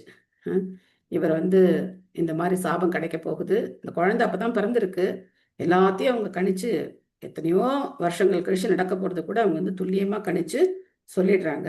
அதுக்கப்புறம் பாகவதம் கேட்பார் அப்படிங்கிறதையும் அவங்க வந்து சொல்லிடுறாங்க. இதுல இருந்து என்ன தெரியுது, நம்மளுடைய வாழ்க்கை அப்படிங்கிறது பகவானுடைய திட்டமா இருந்தது அப்படின்னாக்க ரொம்ப சந்தோஷமா இருக்கு. ஆனா என்னுடைய வாழ்க்கை அது என்னுடைய இஷ்டப்படி அப்படின்னு நம்ம தீர்மானம் பண்ணோம் அப்படின்னா வரதெல்லாம் நம்ம அனுபவிச்சுதான் ஆகும். என்னுடைய வாழ்க்கை பகவானுடைய திட்டம் அப்படிங்கிற மாதிரி நம்ம எப்போ மாறுறோமோ அது பெரிய ஒன்று இதெல்லாம் கிடையாது, மனமாற்றம் தான். பகவான் என்ன பண்றாரோ, எப்படி வைக்கிறாரோ, என்ன சொல்றாரோ அதை நம்ம கேட்டு செய்வோம் அப்படிங்கிற அந்த எண்ணம். நேரடியா பகவான் நம்ம கிட்ட பேச போறது இல்லை. அதுக்கு தான் நமக்கு பக்தர்களுடைய வழிகாட்டுதல் தேவையா இருக்கு. பக்தர்கள் என்ன வழி காட்டுறாங்களோ அந்த வழியில போயிட்டோம் அப்படின்னாக்க அதை பத்தி நம்ம கவலையே பட வேண்டாம். இன்பமோ துன்பமோ எல்லாத்தையும் நம்ம வந்து பகவானுடைய கருணையா ஏத்துக்கிட்டு வாழ்க்கைய பகவானுடைய சேவைக்காக வாழ பழகணும். ஜி சாந்தி மாதாஜி படிக்கிறீங்களா? ஹரே கிருஷ்ணா மாதாஜி. ஹரே கிருஷ்ணா. மொழிபெயர்ப்பு பொருளுரை வழங்கிய தெய்வத்திரு ஆசா பக்தி வேதாந்த சுவாமி ஸ்ரீல பிரபுபாதருக்கு ஜெய். பொருளுரை: பௌதீக அறிவு என்பது ஒருவரது சொந்த ஆத்மாவை பற்றிய அறிவை அல்லது தன்னுணர்வை பற்றிய அறிவை அறியாதிருப்பதாகும். தன்னுணர்வை அளிக்காத தத்துவம் நேரத்தையும் சக்தியையும் விரயம் செய்யும் வரட்டு கற்பனையாக மட்டுமே இருக்கும். ஒருவரது சொந்த ஆத்மாவை பற்றிய அறிவை ஸ்ரீமத் பாகவதம் அளிக்கிறது. இதை கேட்பதால் ஒருவர் பௌதீகப்பற்றிலிருந்து விடுபட்டு பயமற்ற ராஜ்யத்தினுள் பிரவேசிக்கிறார். இந்த ஜட உலகம் பயங்கரமானதாகும். இதில் சிறைப்பட்டு கிடப்பவர்கள் சிறை கைதிகளைப் போலவே எப்பொழுதும் பயத்துடன் வாழ்கின்றனர். சிறையில் உள்ள கைதிகளால் அதன் சட்டத்திட்டங்களை மீற முடியாது. சட்டத்தை மீறினால் சிறை வாழ்வு அதிகமாகும். அதை போலவே இந்த ஜட உலகில் உள்ள நாம் எப்பொழுதும் அச்சத்துடனேயே வாழ்கிறோம். இந்த அச்சம் மனக்கவலை எனப்படுகிறது. பௌதீக வாழ்வில் உள்ள அனைத்து ஜீவராசிகளும் சட்டத்தை மீறினாலும் மீறாவிட்டாலும் எப்பொழுதும் கவலை நிறைந்தவர்களாகவே உள்ளனர். இடைவிடாத இக்கவலைகளிலிருந்து விடுபடுவதே முக்தியாகும். கவலையை பக்தி தொண்டிற்கு மாற்றுவதால் மட்டுமே இந்த முக்தியை அடைவது சாத்தியமாகும். கவலையின் தன்மையை பௌதீக நிலையிலிருந்து ஆன்மீக நிலைக்கு மாற்றுவதற்கான வாய்ப்பை ஸ்ரீமத் பாகவதம் நமக்கு அளிக்கிறது. சுகதேவ கோஸ்வாமியை போன்ற ஒரு தெரிந்த தத்துவவாதியின் சகவாசத்தால் இது சாத்தியமாகிறது. மரண அறிவிப்பை பெற்ற பின் பரீட்சித் மகாராஜன் சுகதேவ கோஸ்வாமியின் சகவாசத்தில் இந்த அரிய வாய்ப்பை நன்கு பயன்படுத்திக் கொண்டு விரும்பிய பலனை அடைந்தார். வயிற்று பிழைப்புக்காக பாகவதம் கூறுவதை சிலர் தொழிலாக ஏற்றுக்கொண்டுள்ளனர். இவர்களது உரைகளை கேட்கும் மூடர்கள் ஜடப்பற்றின் பிடியிலிருந்து விடுபட்டு பயமற்ற வாழ்வை அடையலாம் என்று நினைக்கின்றனர். ஆனால் இத்தகைய கேலிக்குரிய பாகவத வர்ணனைகளை கேட்டு ஒருவர் வழிதவறி சென்றுவிடக்கூடாது. இத்தகைய பாகவதம் சப்தாக பௌதீக சுகங்களை சேகரித்துக் கொள்வதற்காக கேலிக்குரிய பேராசைக்காரர்களால் நிகழ்த்தப்படுகிறது. ஹரே கிருஷ்ணா மாதாஜி. தேங்க்யூ மாதாஜி. ஹரே கிருஷ்ணா. இதே மாதிரி இவர் எப்படி 7 நாள் பாகவதம் கேட்டார் பரீட்சித் மகாராஜர், அந்த மாதிரி 7 நாள்ல பாகவத சப்தாகம் பண்றவங்க இருக்காங்க. கேள்விப்பட்டிருப்பீங்க இல்லையா பாகவத சப்தாகம் அப்படின்னு. 7 நாள்ல பாகவதத்தை சொல்லுவாங்க. எப்படி சொல்லுவாங்க? கதையா சொல்லிட்டே போவாங்க. ஒரு நாள் ஒவ்வொரு கதை. 7 நாள்ல பாகவதம் முடிஞ்சிடும். எதுக்கு இவ்வளவு பெரிய பொருளுரைகள்? இதை எதுக்கு உட்கார்ந்து இவ்வளவு சிரமப்பட்டு படிக்கணும்? பாகவதம் கதை கேட்டு போலாமே. எனக்கு அஜாமிலன் கதை தெரியும், துருவ மகாராஜர் கதை தெரியும், பிரகலாத கதை எனக்கு ஏற்கனவே தெரியும், எல்லா கதையும் தெரியும். என்ன உன்னுடைய வாழ்க்கையில கடைபிடிக்க முடியும் அப்படின்னா ஒன்னும் கடைபிடிக்க முடியாது. சோ அந்த மாதிரி பாகவத சப்தாகம் கேட்கறது கூட எதுக்காக கேட்கிறாங்க அப்படின்னாக்க, அது கேட்கும்போது நமக்கு பௌதிக பலன்கள், செல்வம் கிடைக்கும், அது கிடைக்கும், இது மாதிரி ஏகப்பட்ட பலன்கள். அதுக்காக வந்து பாகவத சப்தாகத்தை கேட்கறவங்க இருக்காங்க. சோ பிரபுபா சொல்றாரு, அந்த மாதிரி எல்லாம் பாகவதம் கேட்கறதுனால எந்த ஒரு நன்மையும் கிடையாது அப்படின்னு சொல்றார். அவங்க இதெல்லாம் சொல்லுவாங்கன்னு நினைக்கிறீங்களா? இந்த பௌதிக உலகம் வந்து ஒரு சிறைச்சாலை, இந்த சிறைச்சாலையிலேருந்து நம்ம தப்பிக்கணும் அப்படிலாம் சொல்லுவாங்கன்னு நினைக்கிறீங்களா? கண்டிப்பா இதெல்லாம் சொல்ல மாட்டாங்க. சொன்னா அடுத்த நாள் யாரும் சப்தாகத்துக்கே வரமாட்டாங்க. இவர் என்னது? ஹரே கிருஷ்ணா மாதாஜி. எஸ். யாராவது தவறிட்டான்னா பாகவத சப்தாகம் ஆத்துல வாசிப்பா, அவ அப்படி கதையாதான் சொல்லிட்டு போவான். எதுக்கு என்ன சொல்றானே புரியாது, அது பாட்டு கதையா சொல்லிட்டு இருப்பா. எதனாலன்னா அந்த அவ போன வாழ்க்கை வந்து நல்ல ஒரு இது கிடைக்கட்டும், கதி கிடைக்கட்டும். அது வந்து கோகர்ணாவோட இது, அந்த கோகர்ணாவோட பாகவத அந்த இதுல வந்து வருது இல்லையா? கோகர்ணா வந்து 1 வாரம் பாகவதம் கேட்டார், அதனால அவருக்கு வந்து விடுதலை கிடைச்சது. அதனால வந்து அந்த மாதிரி சொல்றது அது ஒரு வழக்கமா வச்சிருக்கிறவங்க இருக்காங்க. அதனால சொல்றா, ஒண்ணும் புரியாது நமக்கு, நம்ம ஜஸ்ட் கேட்டுட்டு இருப்போம். ஸோ கண்டிப்பா ஒரு ஆச்சாரியர்கிட்ட நம்ம வந்து தத்துவங்களோட கேட்கணும். தத்துவங்கள் வந்து எதுக்கு அப்படின்னாக்க, நம்மளை வந்து பகவத் பக்தியில ஸ்ட்ராங்கா இருக்கிறதுக்கு தத்துவங்களை விட்டு வேற வழி கிடையாது. ஆனா பக்தி பண்ணும்போது மனசுனால சந்தோஷமா பக்தி பண்ணணும், பட் புத்தியினால நம்ம தத்துவங்களை தெளிவா புரிஞ்சுக்கணும். ரெண்டுமே நமக்கு ரொம்ப அவசியம். பகவான் சொல்றார், மன்மனா பவ மத் பக்தோ அப்படிங்கிறார். உன்னுடைய மனசை என்கிட்ட கொடுத்துட்டு எனக்கு பக்தன் ஆயிடு அப்படிங்கிறார். நம்மளால முடியுமா? பகவான்கிட்ட மனசை கொடுக்க முடியுமா சொல்லுங்க? ஒவ்வொருத்தர் மனசுல எத்தனை எண்ணங்கள் இருக்கு, நம்மளே தான் செக் பண்ணிக்கலாம். நம்ம மனசுல எத்தனை ஓடிட்டு இருக்கு அப்படின்னு நம்ம தான் செக் பண்ணிக்கணும். எங்கேருந்து பகவான் கிட்ட மனசு கொடுக்கறது? நம்ம நம்ம மனசு 1000 விஷயத்துல கொடுத்து வச்சிருக்கோமே, பகவான் கிட்ட எப்படி கொடுக்கறது? பகவான் கிட்ட மனசை கொடுத்துட்டோம் அப்படின்னாக்க நம்ம இப்படி இருக்க மாட்டோமே, பிரபுபாதர் மாதிரி நம்ம ஆயிருப்போம். அதனால நாமளே நம்மளை ஏமாத்திக்கவும் முடியாது. நான் பகவான்கிட்ட முழுஷா என் மனசை கொடுத்துட்டேன் அப்படிலாம் நம்ம சொல்ல முடியாது. ஏன்னா மனசுல 1000 விஷயங்கள் நமக்கு போட்டு அழுத்திட்டு இருக்கு. ஜபம் பண்ணும் போதே எத்தனை விஷயங்கள் ஓடுது அப்படின்னு நம்ம வந்து தெரிஞ்சுக்கலாம். அதனால புத்தினால பகவானை பத்தின விஷயங்களை நம்ம வந்து தத்துவார்த்தங்களை நம்ம தெளிவா புரிஞ்சுக்கணும். இங்க பிரபுபாதர் வந்து அவ்வளோ அழகா சொல்றார். பௌதிக அறிவு அப்படிங்கிறது ஆத்மா பத்தி ஒண்ணுமே அதுல கிடையாது. பௌதிக அறிவுல ஆத்மா பத்தின எந்த அறிவும் கிடையாது. அதுதான் இருக்கு பௌதிக அறிவு அப்படின்னு சொல்றார். அது நம்மளுடைய நேரத்தை தான் வீணாக்குது. எத்தனை நீங்க ஏபிசிடியில பின்னாடி எத்தனை ஏபிசிடி போட்டிருந்தாலும் சரி, பல்கலைக்கழகங்கள்ல படிச்சு போட்டுட்டு இருந்தாலும் சரி, இல்ல வேத சாஸ்திரங்கள் எல்லாம் படிச்சு அவங்க வந்து திரிவேதி சதுர்வேதி அப்படின்னு போட்டுட்டாலும் சரி, பகவானை பத்தி தெரியல அப்படின்னாக்க அதனால எந்த பிரயோஜனமும் இல்லையே. நாம யாரு, கடவுள் யாரு, நமக்கும் கடவுளுக்கும் என்ன சம்பந்தம்? இந்த அடிப்படையான 3 கேள்விகளுக்கு பதில் தெரியாம, நான் உண்மையிலே சொல்றேன், ஒரு மகாபாரத ஒரு இதுல கேட்டுட்டு இருப்பேன், நல்லா சொல்லுவாங்கன்னு கேட்டுட்டு இருப்பேன் சமயத்துல. அப்போ ஒரு தடவை அவங்க வந்து ஒரு உபநிஷத்தை பத்தி சொல்லும்போது கடைசியில பூரண சத்தியம் அப்படிங்கிறது அருவம் அப்படின்னு உபநிஷ வாக்கியங்களை அப்படியே சொல்றாங்க. பூரண சத்தியம் வந்து அருவமானது அப்படின்னு. அதோட ஒரு கும்பிடு போட்டேன். பிரபா சொல்றது எவ்வளவு உண்மை. என்னதான் நீ வந்து ராமரை பத்தி கிருஷ்ணரை பத்தி யாரை பத்தி பேசினாலும் கடைசியில என்ன முடிவுக்கு வர்றாங்க? அருவம் அப்படிங்கிற முடிவுக்கு வர்றாங்க. அது எவ்வளவு ஒரு டேஞ்சரஸானது அது. பகவானுடைய அழகான ரூபம், அந்த ரூபத்தை மறுக்கிறாங்களே. அப்போ இந்த உருவம் இங்க பகவான் வந்து இங்க அவதாரம் பண்ணி செய்யற லீலைகளுக்கெல்லாம் என்ன அர்த்தம்? வெறும் கதையா? வெறும் கதை கேட்டு மறக்கிறதுக்கா? எதுக்காக பகவான் அவதரிச்சார்? நம்மளை எப்படியாவது கவர்ந்து அவருடைய வைகுண்ட லோகத்துல நிச்சயமா நம்ம அவர் கூட இருக்கிறதுக்கான அந்த வாய்ப்பு கொடுக்கறதுக்கு தானே பகவான் அவதரிச்சார். கடைசியில அவர் உருவம் இல்லாதவர்னு சொல்லும் போது யார்கிட்ட போய் எப்படி பக்தி பண்ணுவாங்க? யாருக்கு பக்தி பண்ணுவாங்க? எந்த தேவருக்கு பக்தி பண்ணுவாங்க? எங்க போவாங்க? டெஸ்டினேஷன் என்ன? எதுவும் கிடையாது. ஸோ அதனால ரொம்ப கேர்ஃபுல்லா இருக்க வேண்டியிருக்கு. ரொம்ப கேர்ஃபுல்லா நம்ம வந்து ஸ்ரீல பிரபுபாதர் மட்டுமே நமக்கு ஒரு சரியான ஒரு வழிகாட்டி. இவர் தான் ஜெகத்குரு. இவ்வளோ அழகா சொல்றார். இந்த சிறைப்பட்டு கிடப்பவர்கள் இந்த சிறைக்கூடத்துல எப்பவுமே பயத்தோடயே வாழ்ந்துட்டு இருக்கோம். பதம் பதம் எத்விபதாம், ஒவ்வொரு அடியும் ஆபத்து நிறைந்த இந்த உலகம். இந்த உலகத்துல பகவானுடைய பாத கமலங்களை பிடிச்சுக்கிறத தவிர நமக்கு வேற வழி கிடையாது. அதனால பகவானுடைய நாமம் ஹரே கிருஷ்ண கிருஷ்ண கிருஷ்ண ஹரே ஹரே, ஹரே ராம ராம ராம ஹரே ஹரே அப்படிங்கிற பகவானுடைய நாமம் 4 சட்டத்திட்டங்களை நாம கடைபிடிக்கிறது. இதை வந்து நாம எப்படி வச்சுக்கணும் அப்படின்னா, நம்ம ஒரு என்ன சொல்றது, இந்த குயிக் ஃபிக்ஸ் எல்லாம் போட்டு ஒட்டி வைக்கிறாங்க பாருங்க, அந்த மாதிரி இதை வந்து ஸ்ட்ராங்கா நம்ம மனசுல இதை ஒட்டி வச்சுக்கணும். இதை விட்டு நம்ம விலகி போகவே கூடாது. எந்த சூழ்நிலையினாலும் எந்த காரணத்தினாலும் நம்ம வந்து இதை விட்டு போகக்கூடாது. அதில் நம்ம உறுதியா இருக்கணும். ஓகே, நேரம் பறந்தோடி விட்டது. உங்களுக்கு ஏதாவது கேள்விகள், சந்தேகங்கள், உங்களுடைய கருத்துக்கள்? நான் அப்பதான் உங்ககிட்ட சொல்ல வந்த விஷயம் என்னன்னா, அதிக துன்பம் இருக்கும்போது கூட பக்தி எப்படி அதிகமா பண்ணணும் அப்படின்னு சொல்லி நீங்க நேத்து சொன்னீங்க இல்லையா? அந்த பாயிண்ட்டை தான் நான் ஆக்சுவலா சொல்ல வந்தேன்.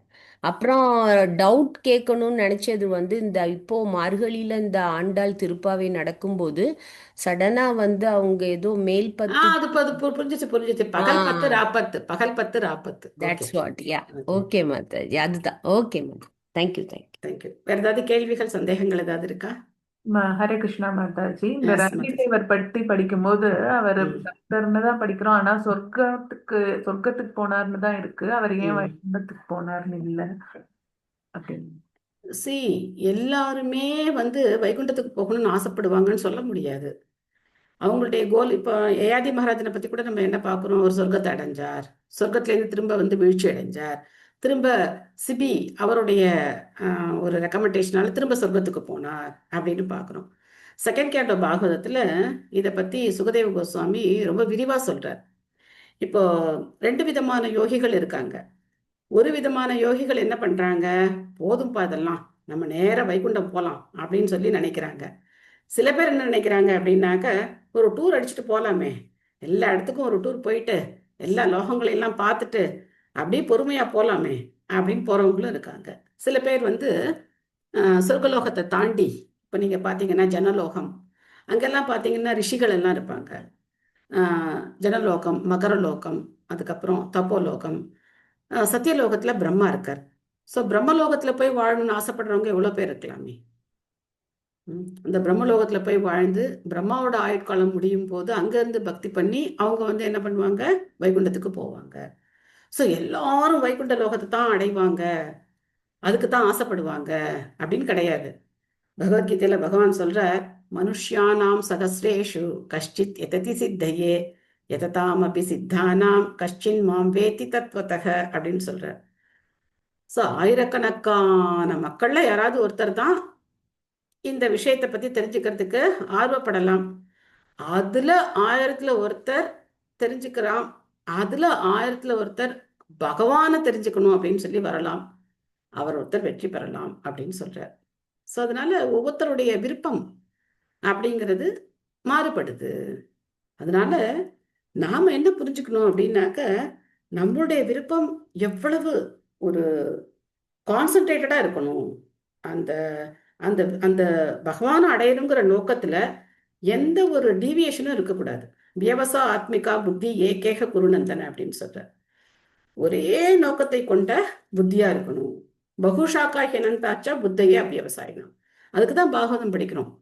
ஒவ்வொரு காண்டம் படிக்கும் போது இந்த மாதிரி பலவிதமான நபர்கள், பலவிதமான செயல்கள், இதெல்லாம் படிச்சு கடைசியில 10வது காண்டம் வரும்போது கோபியர்களை பத்தி பார்க்கும்போது நமக்கு தெரியும், எப்படி ஒரு அசைக்க முடியாத பக்தி, எவ்வளவு உயர்ந்த நிலையில அவங்க பக்தி பண்ணாங்க அப்படின்னு நமக்கு தெரியும். அதனால ஸ்டெப் பை ஸ்டெப்பா போகும்போது இப்போ உங்களுக்கு ஒரு கேள்வி வந்தது பாருங்க, அழகான ஒரு கேள்வி. எதுக்காக ரந்தி தேவர் வந்து வைகுண்டம் போகல? இவங்களெல்லாம் பத்தி பாகவத்துல இருக்கு, மகாபாரதத்துலலாம் இருக்கு. எல்லாருமே வைகுண்டம் போனாங்க கிடையாதே இல்லையா? ஸோ நமக்கும் இருக்கும், உள்ளுக்குள்ள என்னென்ன இருக்கோ தெரியாது, நம்ம மனசுக்குள்ள என்னென்ன ஆசைகள் புதஞ்சு கிடக்கு அப்படின்னு சொல்லி நமக்கு தெரியாது. பக்தி பண்ணும்போது எப்படி நம்ம வந்து தடைகளை எப்படி சந்திக்கிறோம், நமக்கு வர தடைகளை நம்ம வந்து எப்படி சந்திக்கிறோம், அப்போ நம்மளுடைய மனநிலை எப்படி இருக்கு, இதெல்லாம் நம்ம என்ன பண்ணணும்னா செக் பண்ணி பார்க்கணும். ஒரு அனுபவம் சொல்றேன். இன்னைக்கு காலம்புரை டெய்லி கோலம் போடுறோம் இல்லையா? ஸோ ஒரு மாதாஜி வருவாங்க, ஒரு சின்ன பொண்ணு, ஒரு கல்யாணம் ஆகாத பொண்ணு, ஒரு மாதாஜி வருவாங்க. அந்த மாதாஜி நல்லா கலர் போடுவாங்க, ஃபாஸ்ட்டாக கலர் போடுவாங்க. ஸோ அவங்க வந்தாங்கன்னா ரொம்ப ஈஸியாக இருக்கும் எனக்கு. நான் கோலம் போட்டேன்னா அவங்க கலர் போட்டுருவாங்க, நான் ஒயிட் திரும்ப பண்ணணும், எனக்கு அது ரொம்ப ஈஸியாக இருக்கும், நாங்கள் டயத்துக்கும் முடிச்சிடலாம், ரொம்ப ஃபாஸ்ட்டாக நல்லா பண்ணுவாங்க. பட் அந்த மாதாஜி வந்து கிட்டத்தட்ட ஒரு 2.5 மாசமா வரதே கிடையாது. பிருந்தாவனத்துக்கு போயிட்டாங்க அப்படின்னு கேள்விப்பட்டோம், அவ்வளோதான். அப்புறம் நேற்று வந்தாங்க. நேற்று வந்து கடகடன்னு எல்லாம் போட்டோம், முடிச்சுட்டு போயிட்டாங்க. இன்னைக்கு காலம்புற நான் நினச்சேன், சரி இன்னைக்கு வந்துடுவாங்க அப்படின்னு நினச்சிட்டு நான் வந்து முதல்ல ஒரு கோலம் டிசைட் பண்ணியிருந்தேன், சிம்பிளாக ஒன்று டிசைட் பண்ணியிருந்தேன். அதுக்கப்புறம் தோணுச்சு, அதான் அந்த மாதாஜி வருவாங்களே, ஓகே நம்ம மல்டி கலரே போடலாம், இந்த மல்டி கலர் ட்ரெஸ்ஸுக்கு தான் ரொம்ப அழகாக இருக்கும் அப்படின்னு சொல்லிட்டு எல்லாம் பிளான் பண்ணி கலர்ஸ்லாம் எடுத்துகிட்டு போயிட்டு பார்த்தா, கோவிலுக்கு போய் பார்த்தா ஆளை காணோம். அப்போவே மனசில் இருந்தது, இவங்களெல்லாம் நம்ப முடியாது, வந்தால் வருவாங்க, வரலன்னா வரமாட்டாங்க அப்படின்னு எனக்கு மனசில் இருந்தது.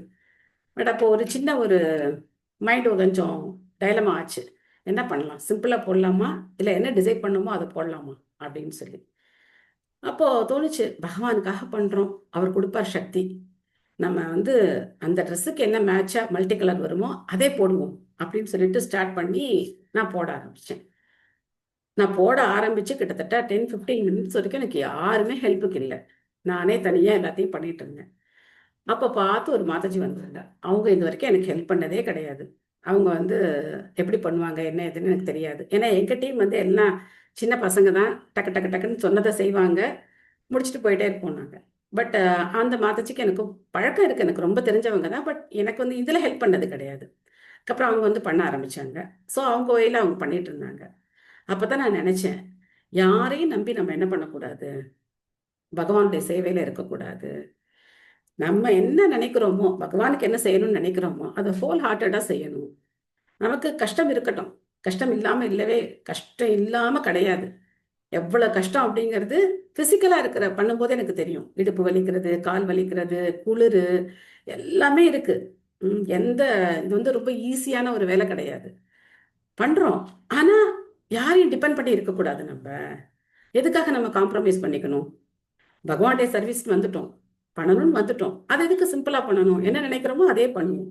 பகவான் யாராவது அனுப்பி வைப்பார், பிரார்த்தனை பண்ணிக்குவோம் அப்படின்னு சொல்லிட்டு. ஏன்னா கொஞ்ச நாளாவே இது நடந்துகிட்டே இருக்கு. யாருமே வர்றது கிடையாது, சிங்கிளா பண்ண வேண்டியிருக்கு. ஒரு சில பேர் வந்து ஒரு பிரம்மச்சாரி இருக்கார், அவருக்கு ரொம்ப இஷ்டம் இந்த கோலம், ரொம்ப இஷ்டம் அவருக்கு. அவர் வந்து என்கிட்ட வந்து பேசிட்டு போவார், பெங்காலியில வந்து பேசிட்டு போவார்.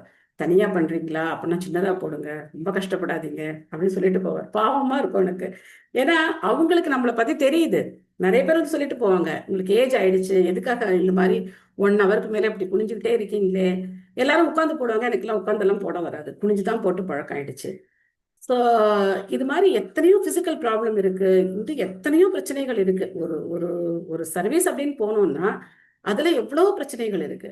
அதுல நம்ம காம்ப்ரமைஸ் ஆகாம நம்மளால எந்த அளவுக்கு பகவானுக்கு வந்து முழு மனசோட சேவை பண்ண முடியுது அப்படின்னு நம்ம பார்க்கணும். சில சமயத்துல என்ன ஆகும் அப்படின்னாக்கா, உடம்பு சரியில்லாம போச்சு அப்படின்னு வச்சுக்கோங்களேன், அப்போ அந்த சேவையில வந்து முழுசா ஈடுபட முடியாது, ஃபுல் ஹார்ட்டடா பண்ண முடியாது.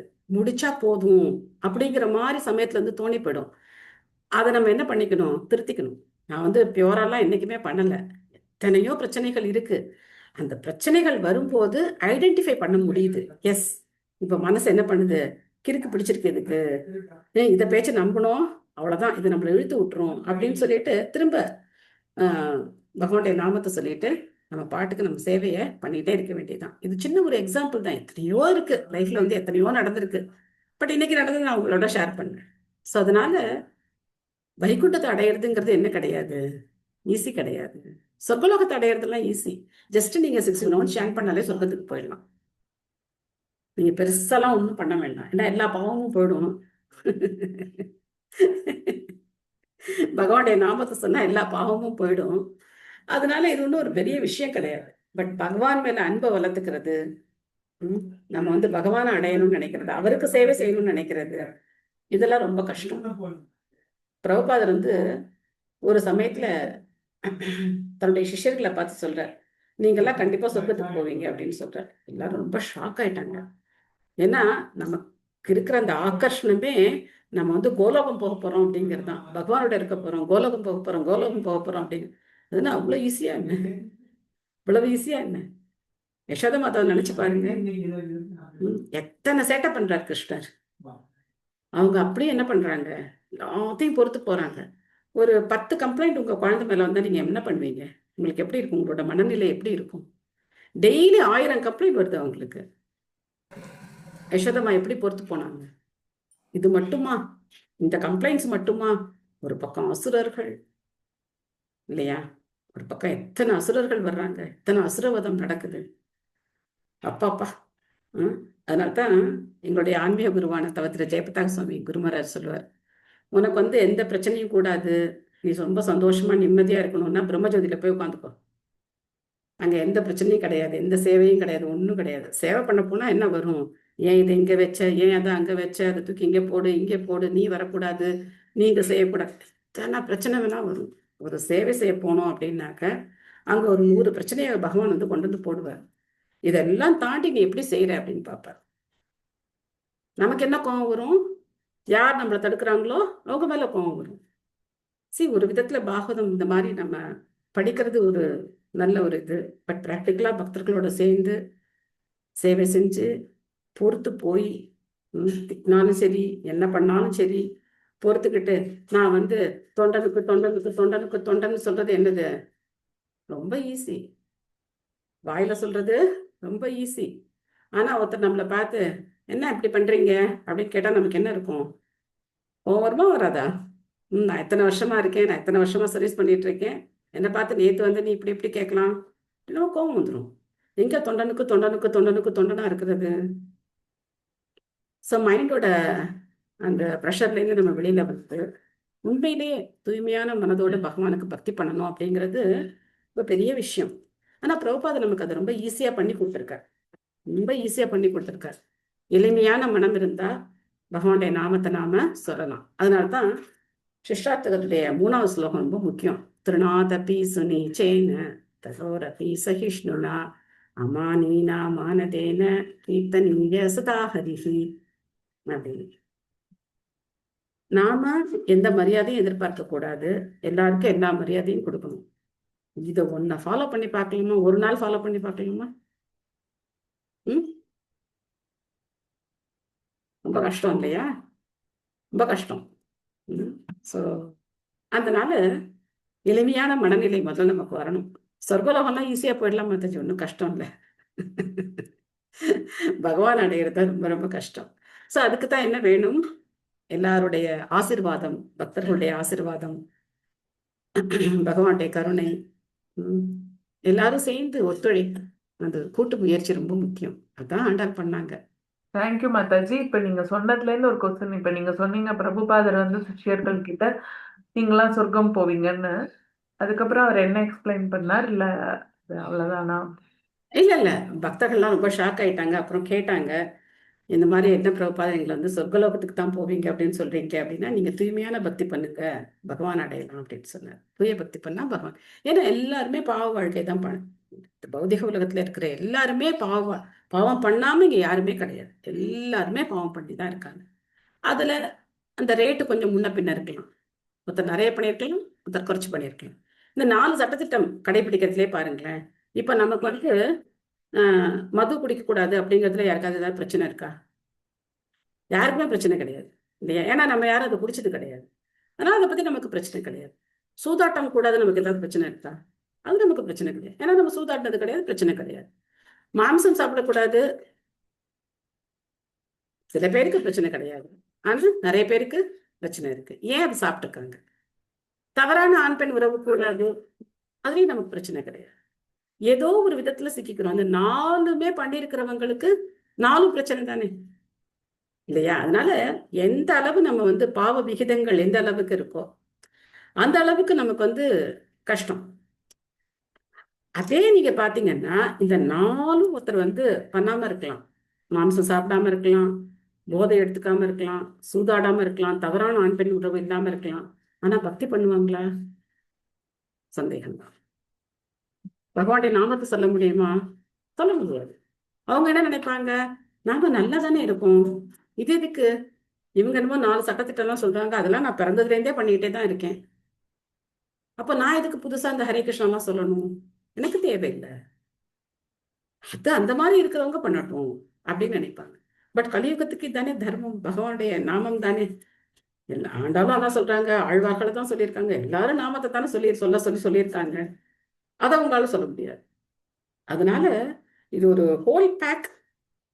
இந்த பேக்கேஜை நம்ம கரெக்டா எடுத்துக்கிட்டோம் அப்படின்னாக்க பாட்டுக்கு போயிட்டே இருக்கலாம். பட் இதெல்லாம் என்ன வரும்? அதுக்கு தான் நான் இதெல்லாம் சொல்றேன். என்ன வரும்னா நிறைய தடைகள் தடங்கல்கள் நம்ம மனசு கிரியேட் பண்ணிக்கிட்டே இருக்கும். வேற யாரும் கிரியேட் பண்றது கிடையாது, மனசு கிரியேட் பண்ணிக்கிட்டே இருக்கும். ரோட்ல போறோம், ஒரே கரடு முரடா இருக்கு, நம்ம என்ன பண்ணுவோம்?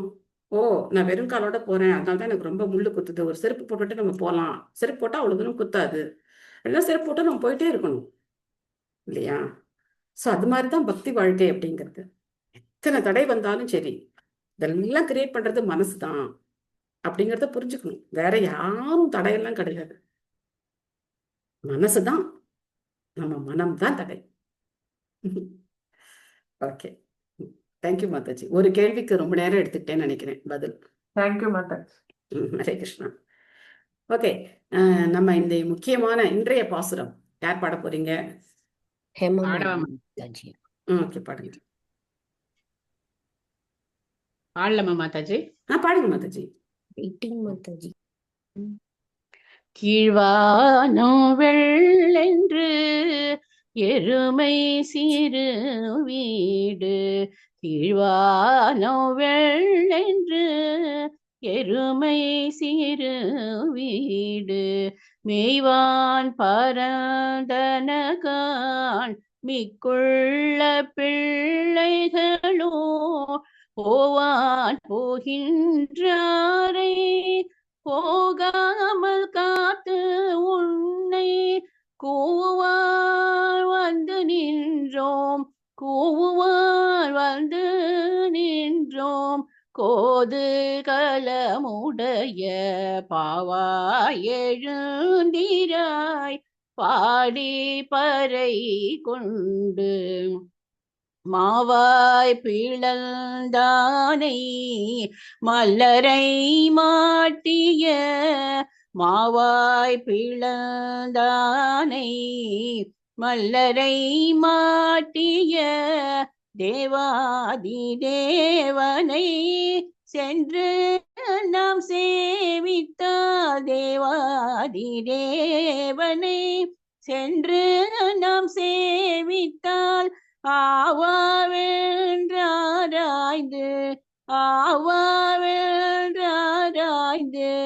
அருளேலோரே ஓம்பாவாய் கீழ்வானோ வெள்ளென்று.